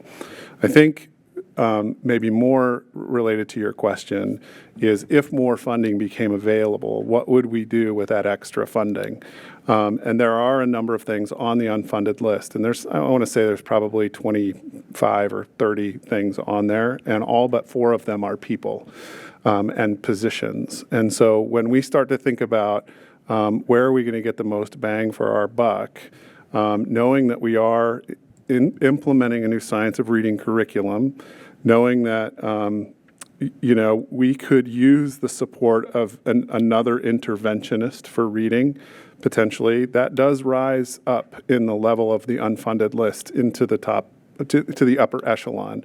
In my mind, we've not had a chance to go back and sort of go through everything with our principals and our CTLs and others to figure out where we land. But what I will say is that if more money became available to us, and I suspect that we might get a little bit more funding from somewhere, a reading specialist would be in the upper echelon of those things that we would be looking at. Thank you for making my question better stated. And yes, you did answer it by saying if we get the additional funding. Yep. So thank you. Sure. Questions or comments about question 13, reading specialist? Okay. All right, question 14 from Ms. Murphy, thank you, asking us about coaching positions for spring sports. Ms. Silverman? Yeah, I know this was brought up by former Chair Downs, and the last paragraph, it mentions, that the season needs coaches, parents, volunteers, and staff. I guess I share her, I'm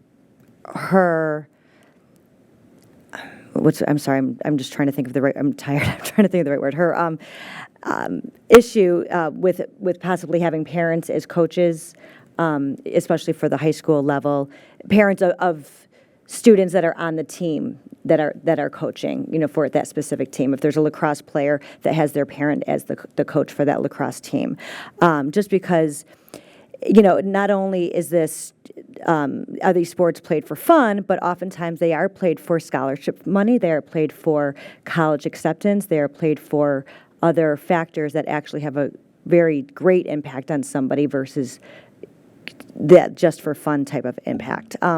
So wondering if parents are still going to be taken in consideration on coaching.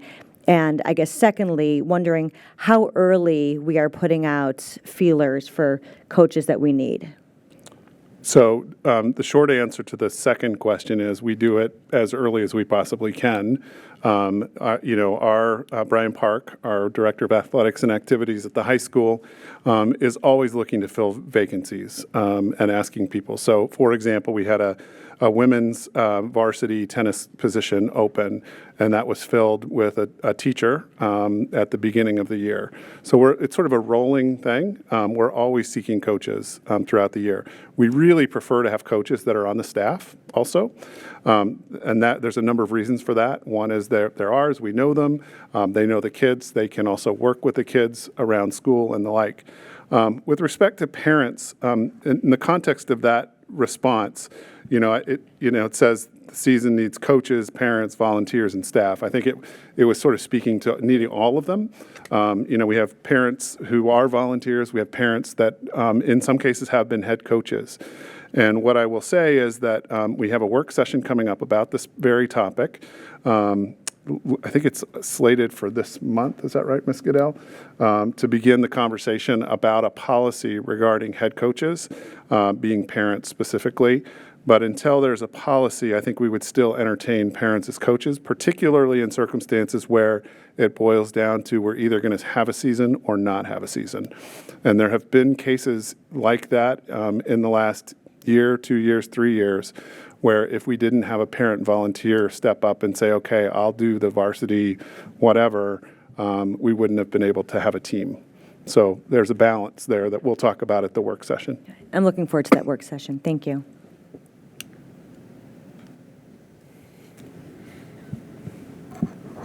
In relation to that, Dr. Noon, in terms of when you hire teachers, thinking of different practices of how districts, do we have any kind of practice around hiring a teacher as well as a commitment to a coach at the same time, or does that have to be separate?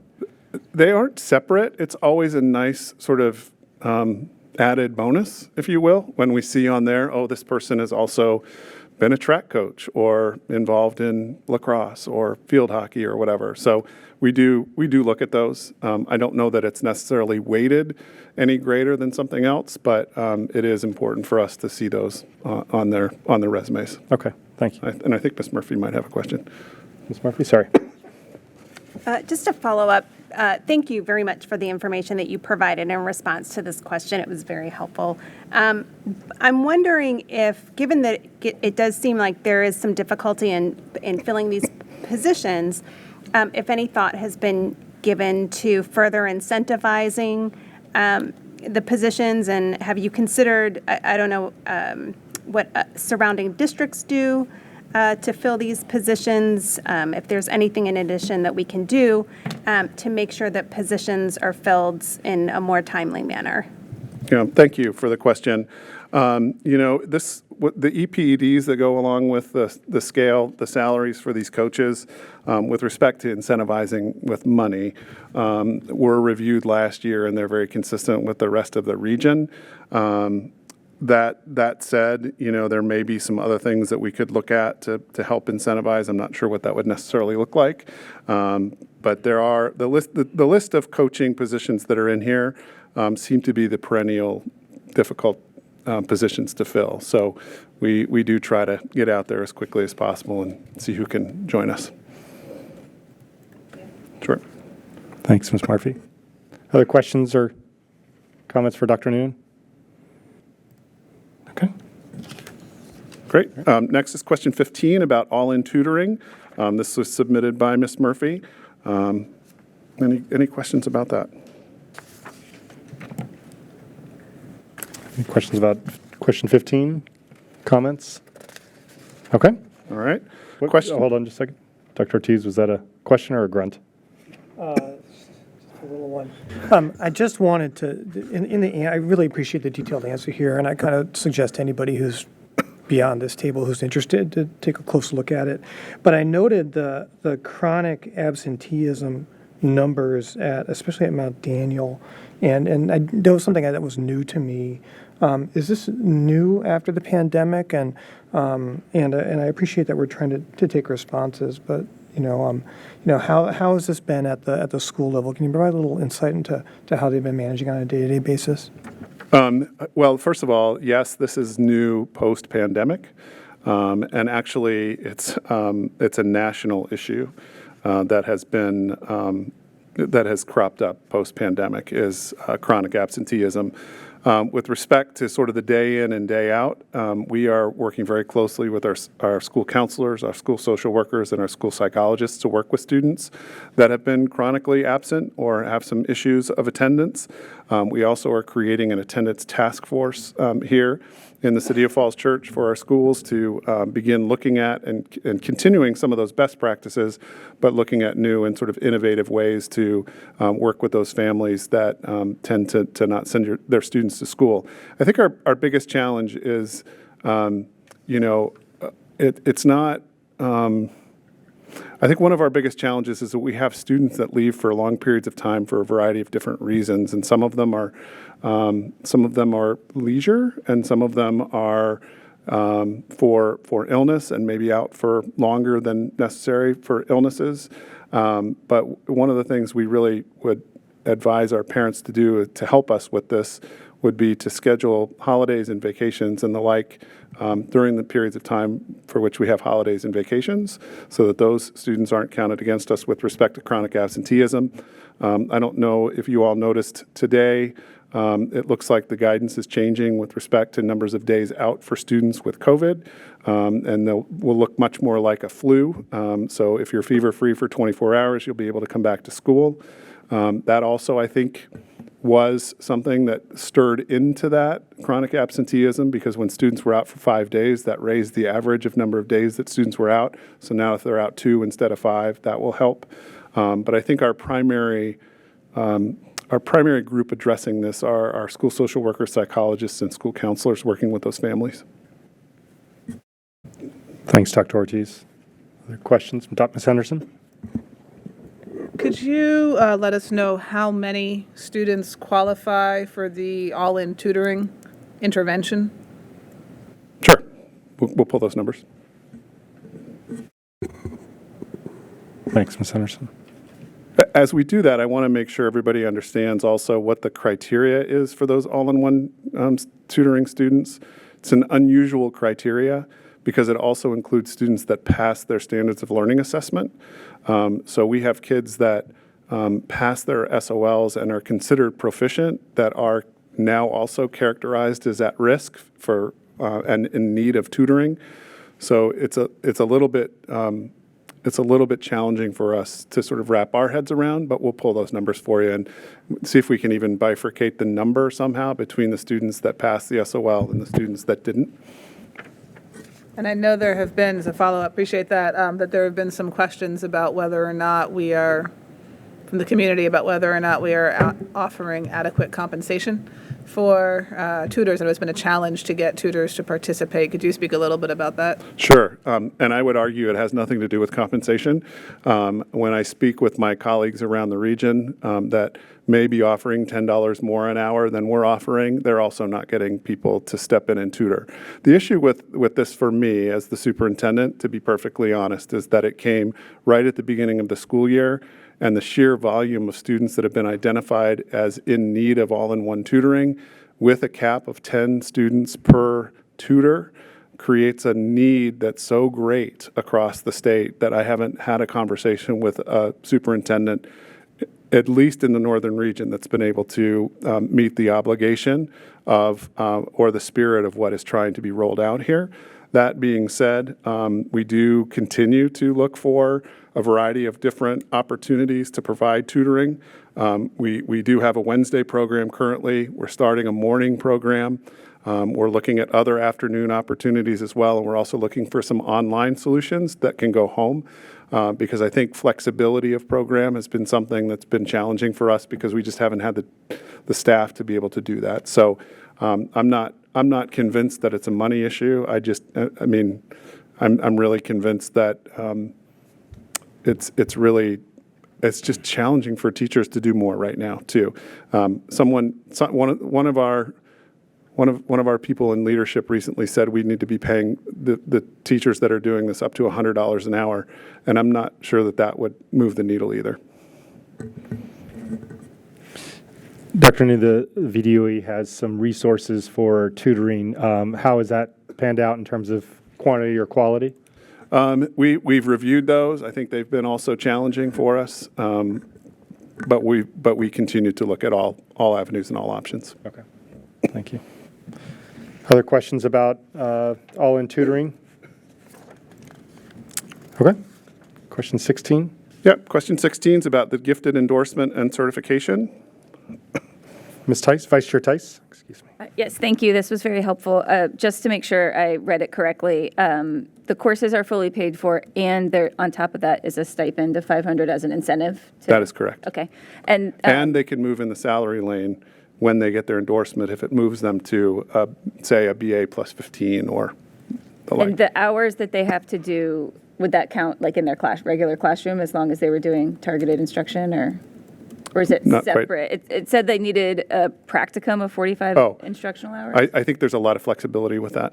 So they wouldn't have to go out on Right. top of their, and then this isn't ending. This is an ongoing program, or no? We increased the compensation from 0 to 500 per class, and this sort of maybe goes back to the last question, to try to incentivize people this year to get their gifted endorsement. And we haven't seen the needle move even with paying a stipend of $500 per class. So we will reevaluate whether or not we'll continue to pay the $500 stipend. The Longwood classes will continue to be paid for if anyone wants to do it, but I'm not sure we're getting the uptake that we had hoped. And when would that go in? When would you what would be the timeline for that decision? We're still talking about it. Thanks. Other questions or comments about the gifted endorsement? All right. All right.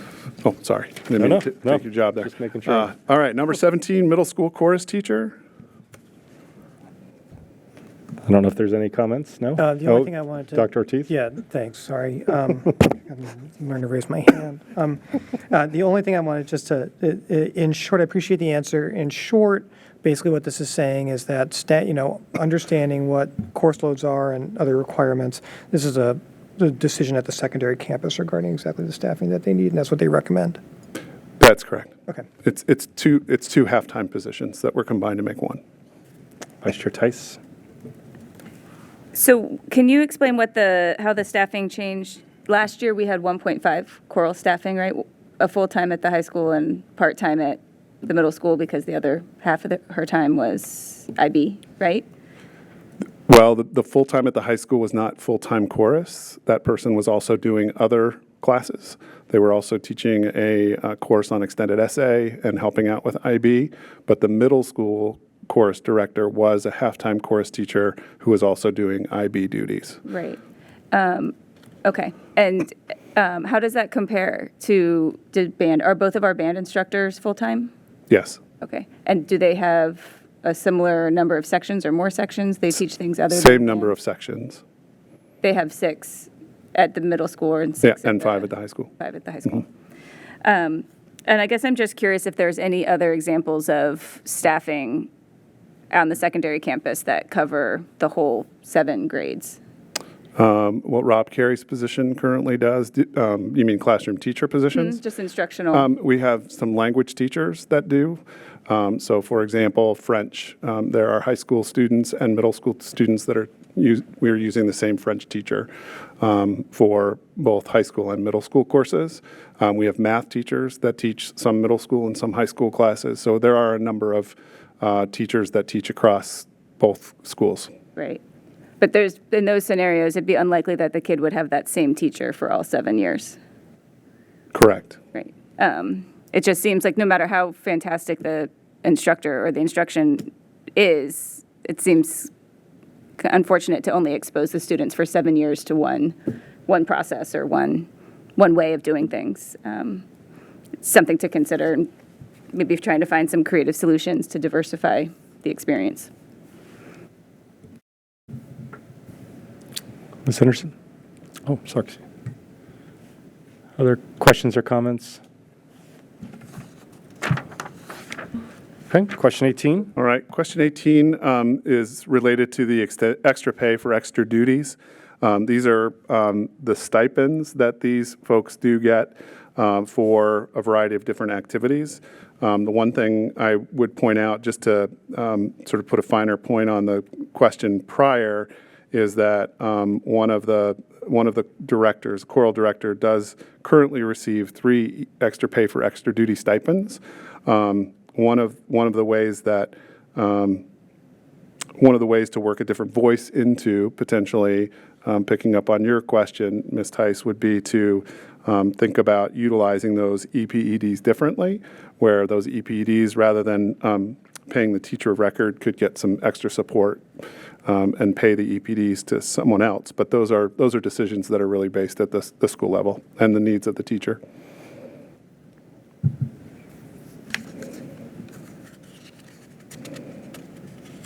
Any comments or questions about question 18?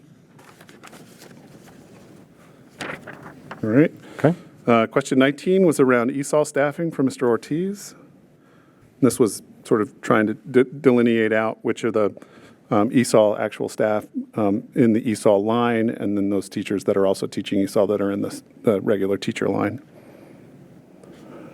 Dr. Ortiz, do you have any questions? Any questions or comments on this? Question 19? Ms. Henderson? Yeah, so just so I'm clear, I can't do math tonight, 7 or 8 ESOL staff that were identified in some of the emails with students, that 3 of them are full-time ESOL on the secondary campus, and the rest are essentially other teachers with ESOL accreditation. They have an ESOL endorsement, and they're teaching ESOL in a section. So, for example, if you were a full-time ESOL teacher, you would be a 1.0 ESOL teacher. If I were a math teacher and I had 4 sections of general math and then a section of ESOL, and there were 5 of us that were doing that, that would constitute another 1.0 staff. So then how many staff total across the secondary campus, I guess across all the campuses, how many human beings, as opposed to staff positions, how many human beings are ESOL certified? You know, that's a question I wouldn't want to hazard a guess to tonight from the dais, but we are going to start our 3rd cohort of people to get their ESOL endorsement. I believe the first cohort was 6 or 7. I think the next one was 6 or 7, plus those teachers that are already endorsed in ESOL. So ultimately what we're doing is sort of, again, growing the capacity of all of our teachers to have a greater variety of skills to be able to teach all the students in their classes in a real effective way.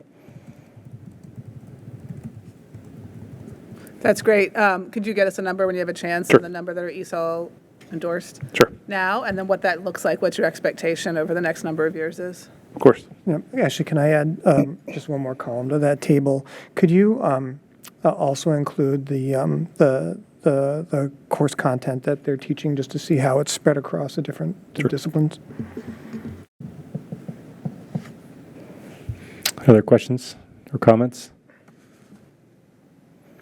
All right. The next question 20 is about the ESOL certification support that we do offer through George Mason University, and this came from Dr. Ortiz.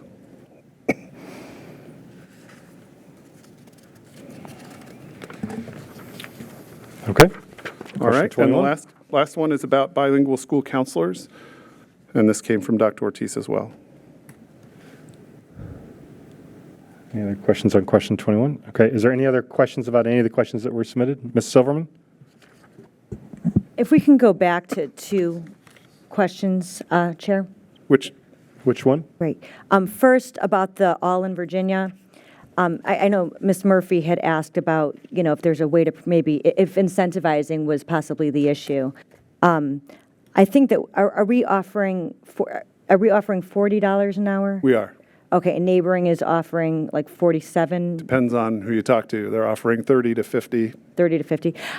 So I'm not saying that this is the path that we necessarily need to go down, but I just know, like my mom, a retired teacher, sometimes is a private tutor and gets paid probably double of what we're offering the tutors. So it might still be an incentive problem, even if other jurisdictions aren't attracting any talent either, because even at a higher rate, it still just might not be a competitive rate. Mm-hmm. So that. I understand, and thank you for that. I do think the challenge that we face as a public institution is one of equity as well.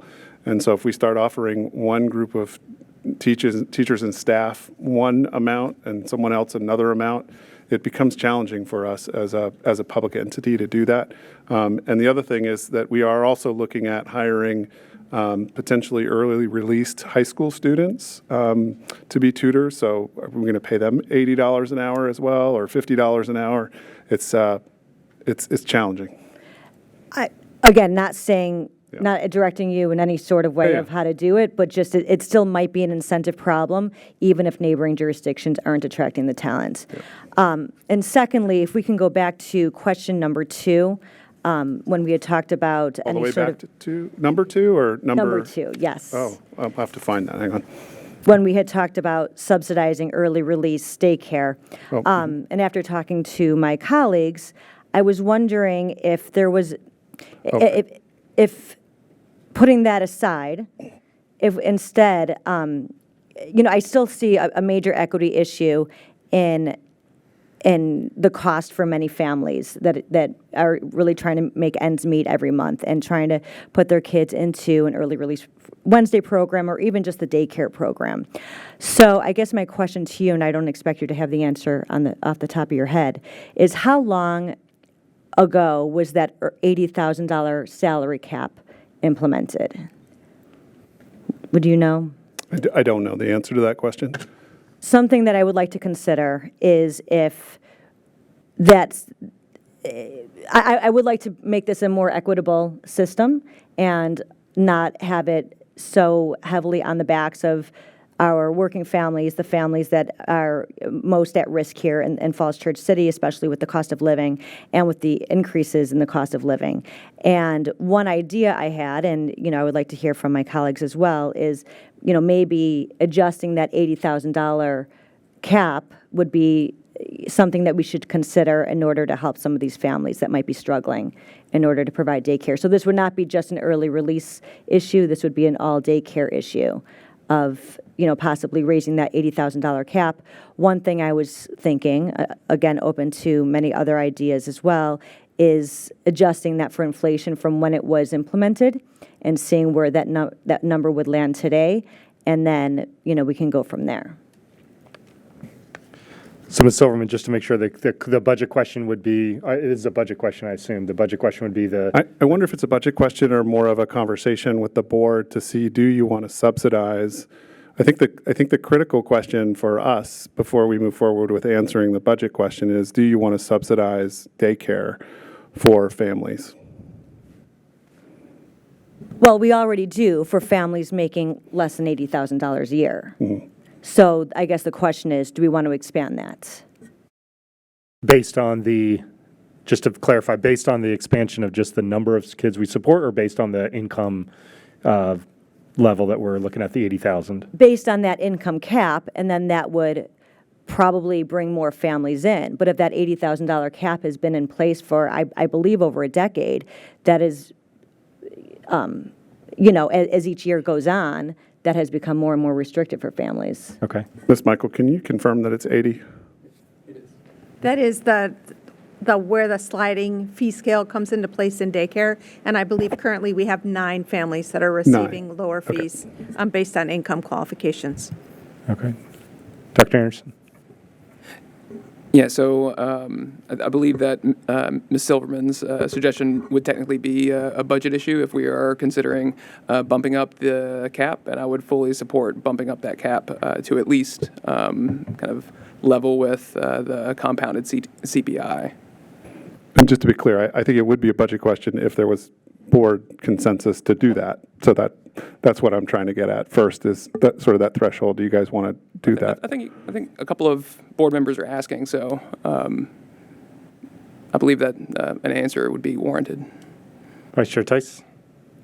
Just to be clear, this is regardless of what our daycare programming is, any daycare programming, we're just looking to move the needle on that. It's not part of the early release Wednesday conversation. That's correct. This would just be a daycare thing. Any This would daycare not be- services we're providing where that sliding scale would start.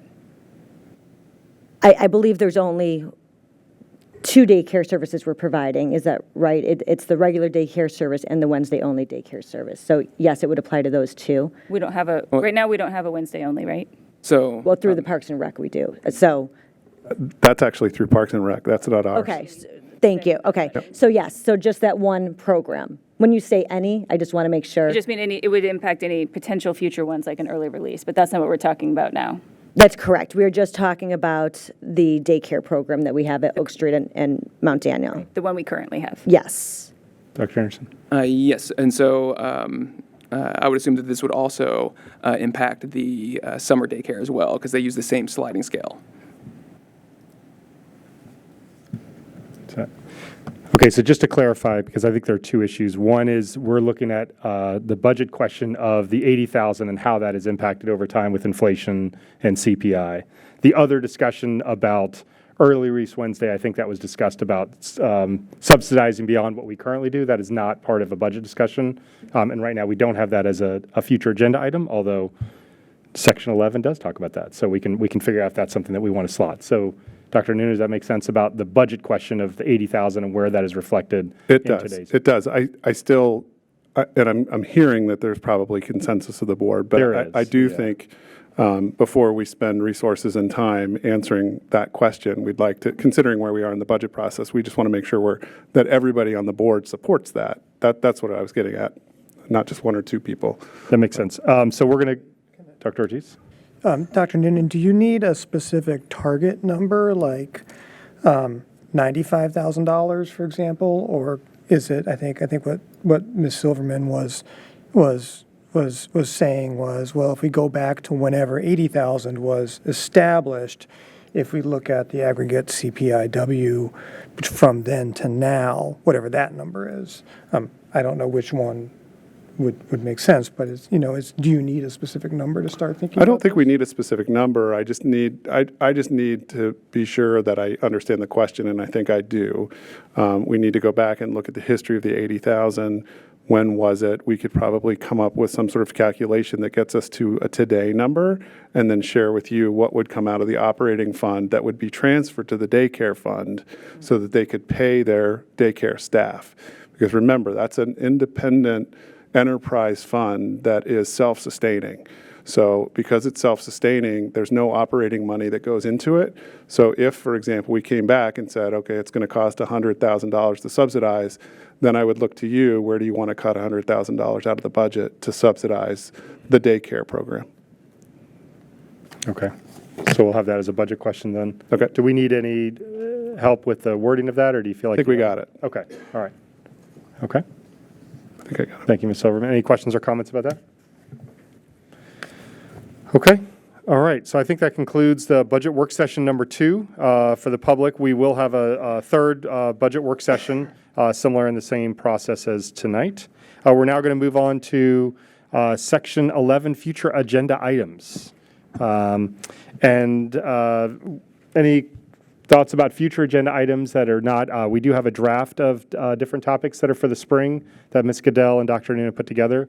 Any additional thoughts or questions you'd like? Can I before you do that, just say, typically, and this might be helpful as you think about the budget, or not the budget, extra items for the agenda, we can usually handle about 3 topics per work session. So as you look at that list, we'll try to slot them in as you come up with questions, and then we can think about varieties of different ways to provide information. And I think Dr. Gould and I talked about this last year, whether it's through Noonan's notes, whether it's through a work session or a public presentation at a school board meeting. So makes anyway, sense. Sorry. Nope, absolutely. Ms. Henderson. A clarifying question then, because I looked at agenda items and did not think of it as something to create work for you, more as something for a discussion opportunity for us. And so can I just get clarification on when we say future agenda items, what that means? Yeah, I think to Dr. Noonan's point, anything that we want to discuss as a board, as a group, in front of the public. So it could be questions from the board, from the budget, that might be for something implications for next year. It could be topics that we're interested in, such as food service, food nutrition. It could be any kind of range of topics. So yeah, and then as Dr. Noonan said, we have those methods. We also have the retreat that's open for the public as well, but we do that in the spring. We're trying to schedule dates for the retreat. We could slot it for that kind of discussion as well. So does that help, Ms. Henderson? It does. Then I would like to put the policy question that Ms. Silverman raised, which is what should we be setting? Should we be looking at setting and indexing that sliding fee scale for daycare, early release, whatever it is, and indexing it to CPI, which is separate from the budget question of what would be the impact if we changed it this year? Great, okay.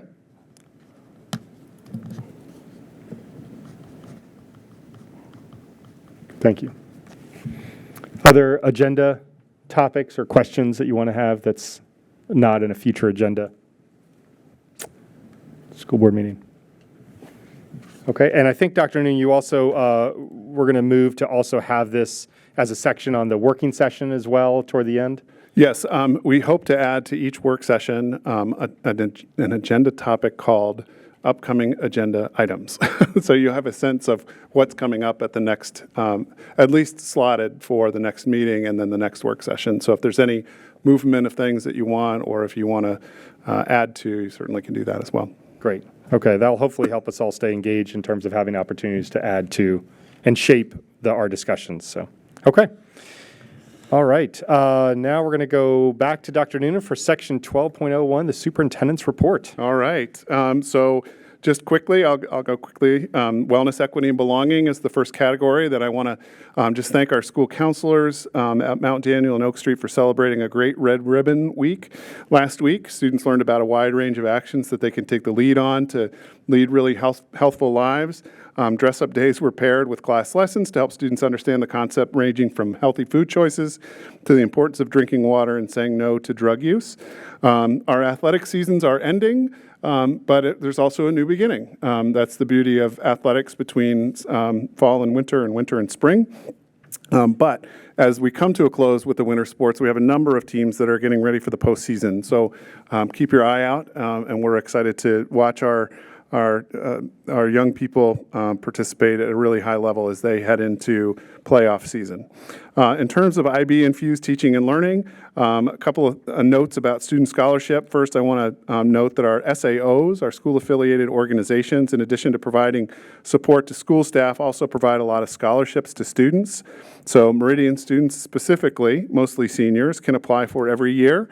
And these come from the band boosters, the choral boosters, athletic boosters, and the Falls Church Education Foundation. These are financial awards, everybody.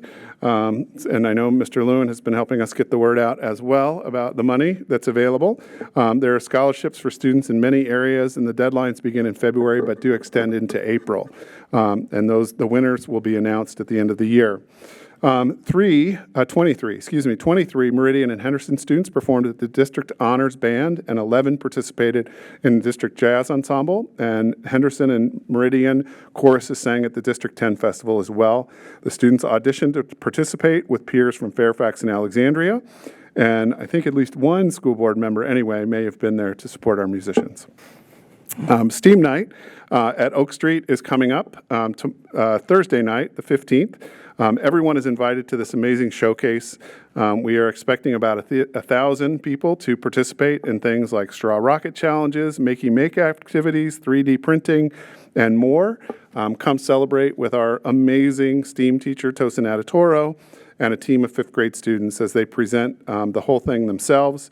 It's a perfect example of an enrichment activity that's open to all students, providing deep learning and leadership opportunities, and in many ways serves as a nice, stealthy, advanced academic program for all of our kids. And then 2024 IB Conference, Continuum Conference. FCCPS is planning again. I don't know why we're doing it again, but we are going to do it again. The IB Continuum Conference, and it was because we had a very successful October conference here, and our team made the decision to try a year 2. So there will be more opportunities for our staff to be present and participate in presentations, and we hope the school board members will join us for that as well. And then First Robotics Tournament is coming to Meridian. This is a big deal. We are hosting the first robotics tournament the weekend of First, capital F-I-R-S-T, the March 23rd through 24th. And there's nothing like a robotics production if you haven't seen one. It's quite amazing. There'll be 30 teams from the region participating in 2 full days of competition, and we will have thousands of people participating and cheering from the bleachers. We need a lot of volunteers to make this happen, from judges to concessions, and there is a place for everyone, so we hope that you'll consider volunteering on the FCCPS website. And the last thing is, we just found out this afternoon that Thursday will be SRO Appreciation Day in the Commonwealth of Virginia. So we do want to thank our 2 school resource officers, Darren Chugalagwa, who goes by Chuk, thank goodness. So Officer Chuk and Officer Fallon Norloff, or Officer Norloff, are 2 of our amazing SROs here in the City of Falls Church Schools, and our kids really connect with them, and they connect with the kids, and they're just really a nice addition to our community. So thanks to them. And that is it for me for tonight. Thank you, Dr. Noonan. I appreciate that. All right, now we'll go ahead and hear from the school board members about different committees, the liaison reports that they have, and we'll always start with our student rep. Mr. Lewin, do you want to start with your update? Sure. Okay, so Give Day just wrapped up its Super Bowl food drive, which was a huge success. Additionally, a new French club was established to promote French culture and language among students. The Black Student Union organized an excellent Black History panel yesterday, which had speakers from both within FCCPS and outside to celebrate the history and contributions of Black Americans. In our school, Virginia Kindness Week is being observed this week, which encourages students to practice simple acts of kindness towards one another every day. And lastly, the SCA at Meridian is putting together several fundraisers for prom and other initiatives and events. Yeah, that's about it. Great, a lot going on. Thank you, Mr. Lewin. We'll Dr. Gould, can I take just a second to congratulate School Board Member Lewin? He has decided that he's going to attend Bowdoin College in Brunswick, Maine next year. We got the hat today, so go, Sean. Congratulations. Congratulations. That's exciting. You've made that decision. So yes, is that weight off your shoulders, I imagine? Great. All right. Yes. Yeah. Hopefully you have a great spring, knowing that you've already made the decision. So I'm trying to think of my motivation after I made my decision. So, well, congratulations. We'll go ahead and start from Dr. Anderson and down. So I attended the gifted committee meeting last month, where they discussed several things. They got updates from the schools, so all the schools were represented there. They discussed what supports they can provide to the twice exceptional students who are identified as gifted and who also have IEP for special education. They discussed a few things about the survey questions that they might be able to ask in the future. And so that was it it was well-run meeting by people who care deeply about gifted. I also attended the Rec and Parks meeting where there was a presentation by a student group from Fairfax, I believe, about trying to promote no smoking in parks. And then they also had a discussion about staffing at Rec and Parks and about turnover and how they are able to actually keep their employees on a relatively long basis. So.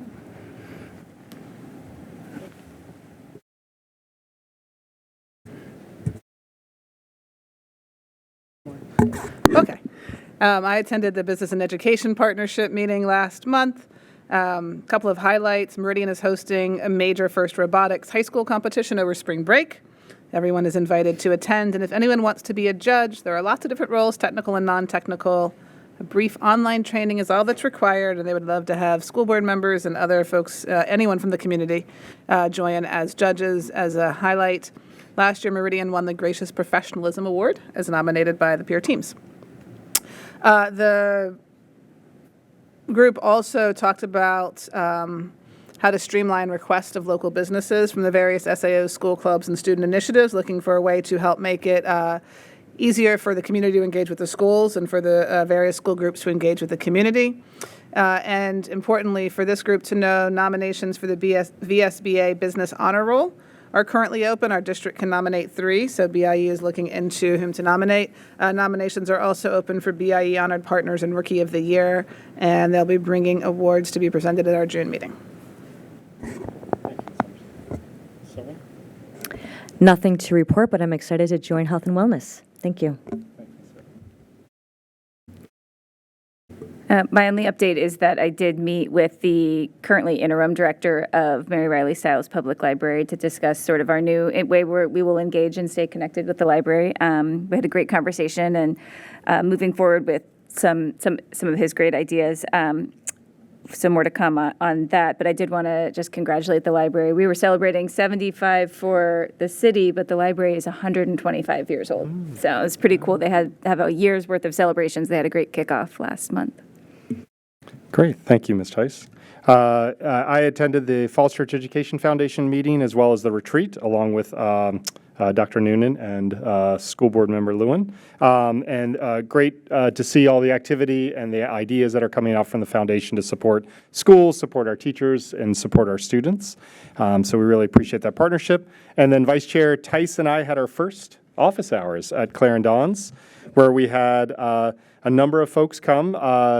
Topics range from school nutrition, and specifically there was a great discussion around the recommendations around not using food as incentives. So a community member came and shared different recommendations, and so we helped connect with different members in the community to keep that conversation going.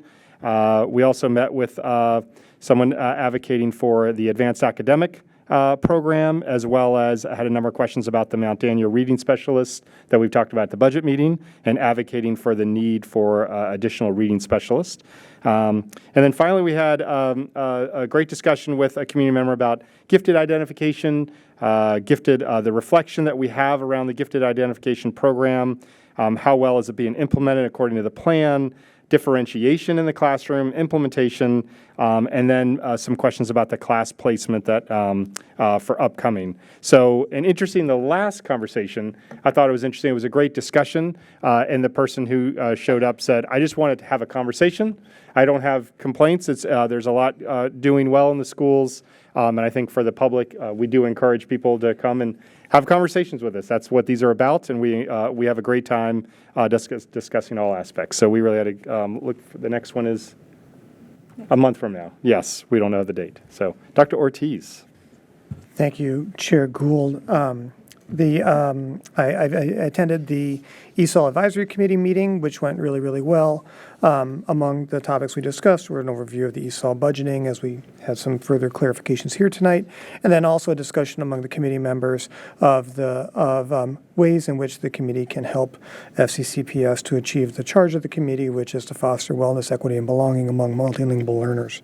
We'll look forward to seeing more from the committee over the next few months. And just to show how successful our new approach to the boosters assignments is going, I have some long updates from the athletic boosters and the band boosters. Some of the choral highlights Dr. Noonan already covered. Really appreciate that. Thank you so much, Dr. Noonan. I think I might endeavor to put these in writing the next time to keep this a little shorter. But from the athletic boosters, those who want to buy mulch, please do so by March 1st. They'll be delivered if you buy 20 bags or more. On March 16th.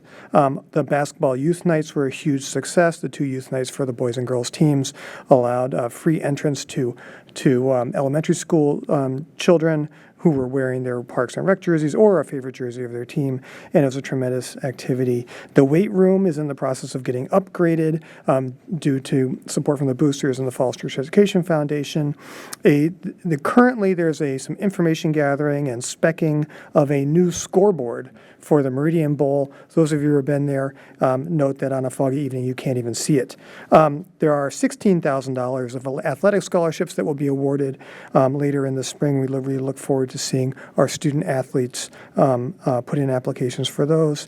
We will have a winter sports acknowledgement night here sometime in the next couple months, but just a few highlights. The swim and dive team did terrific. They were Region 3B runner-up. Boys and girls and basketball teams are heading into their regional tournaments as the #1 seeds. The wrestling did terrific. And then despite this being the first year of the gymnastics program, 2 of the athletes qualified for the regional meet.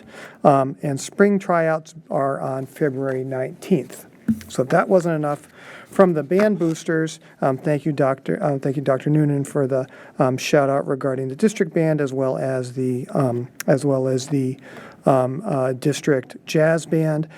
District 10 assessments are coming up. This is a great activity where the whole wind ensemble goes to a school and they play some targeted pieces and they get judged on those and get a lot of great feedback. And then another great thing that's happening is the music program has been tremendously successful over the last many decades and has amassed a whole closet full of trophies. And Case Dimmick is helping to sponsor the development and the building of a trophy case for all the band trophies. And he's worked with Mr. Fowler and Peter Lobb on making sure he gets his design approved, and they're in the process of getting that design done and installed so that we can display those wonderful band trophies that have been gathering dust again in the closet. So thank you so much that's the update for this month, and I apologize for taking so much time. No, thank you, Dr. Ortiz. A lot going on. Ms. Murphy. Thank you.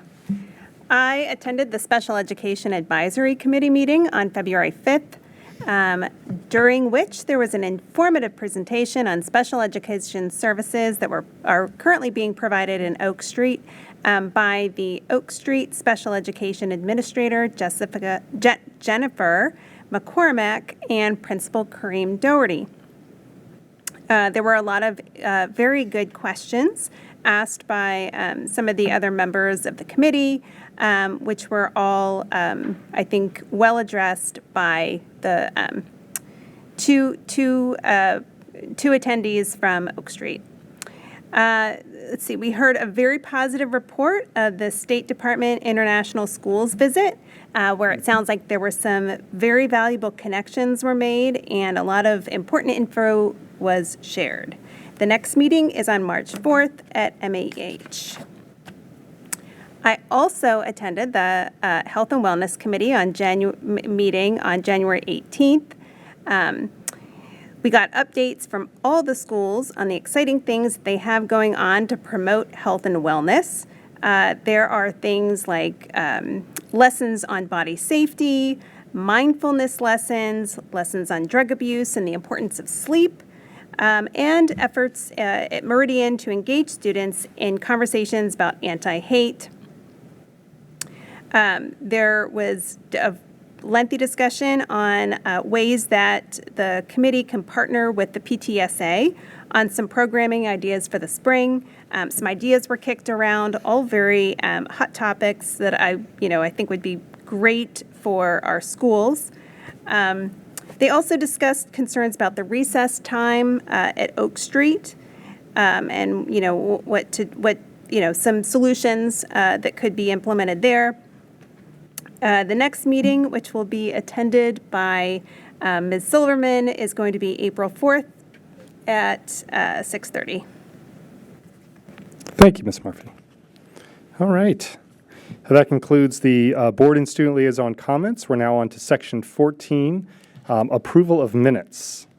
And Dr. Noonan told us recently that if you want to measure how calm Ms. Goodell is and how, just look at how many minutes she's approved. So we are feeling good that there are 5 minutes to approve, and we're going to seek unanimous consent to approve all the minutes. Okay, so minutes are approved, Ms. Goodell. Thank you for your work on this.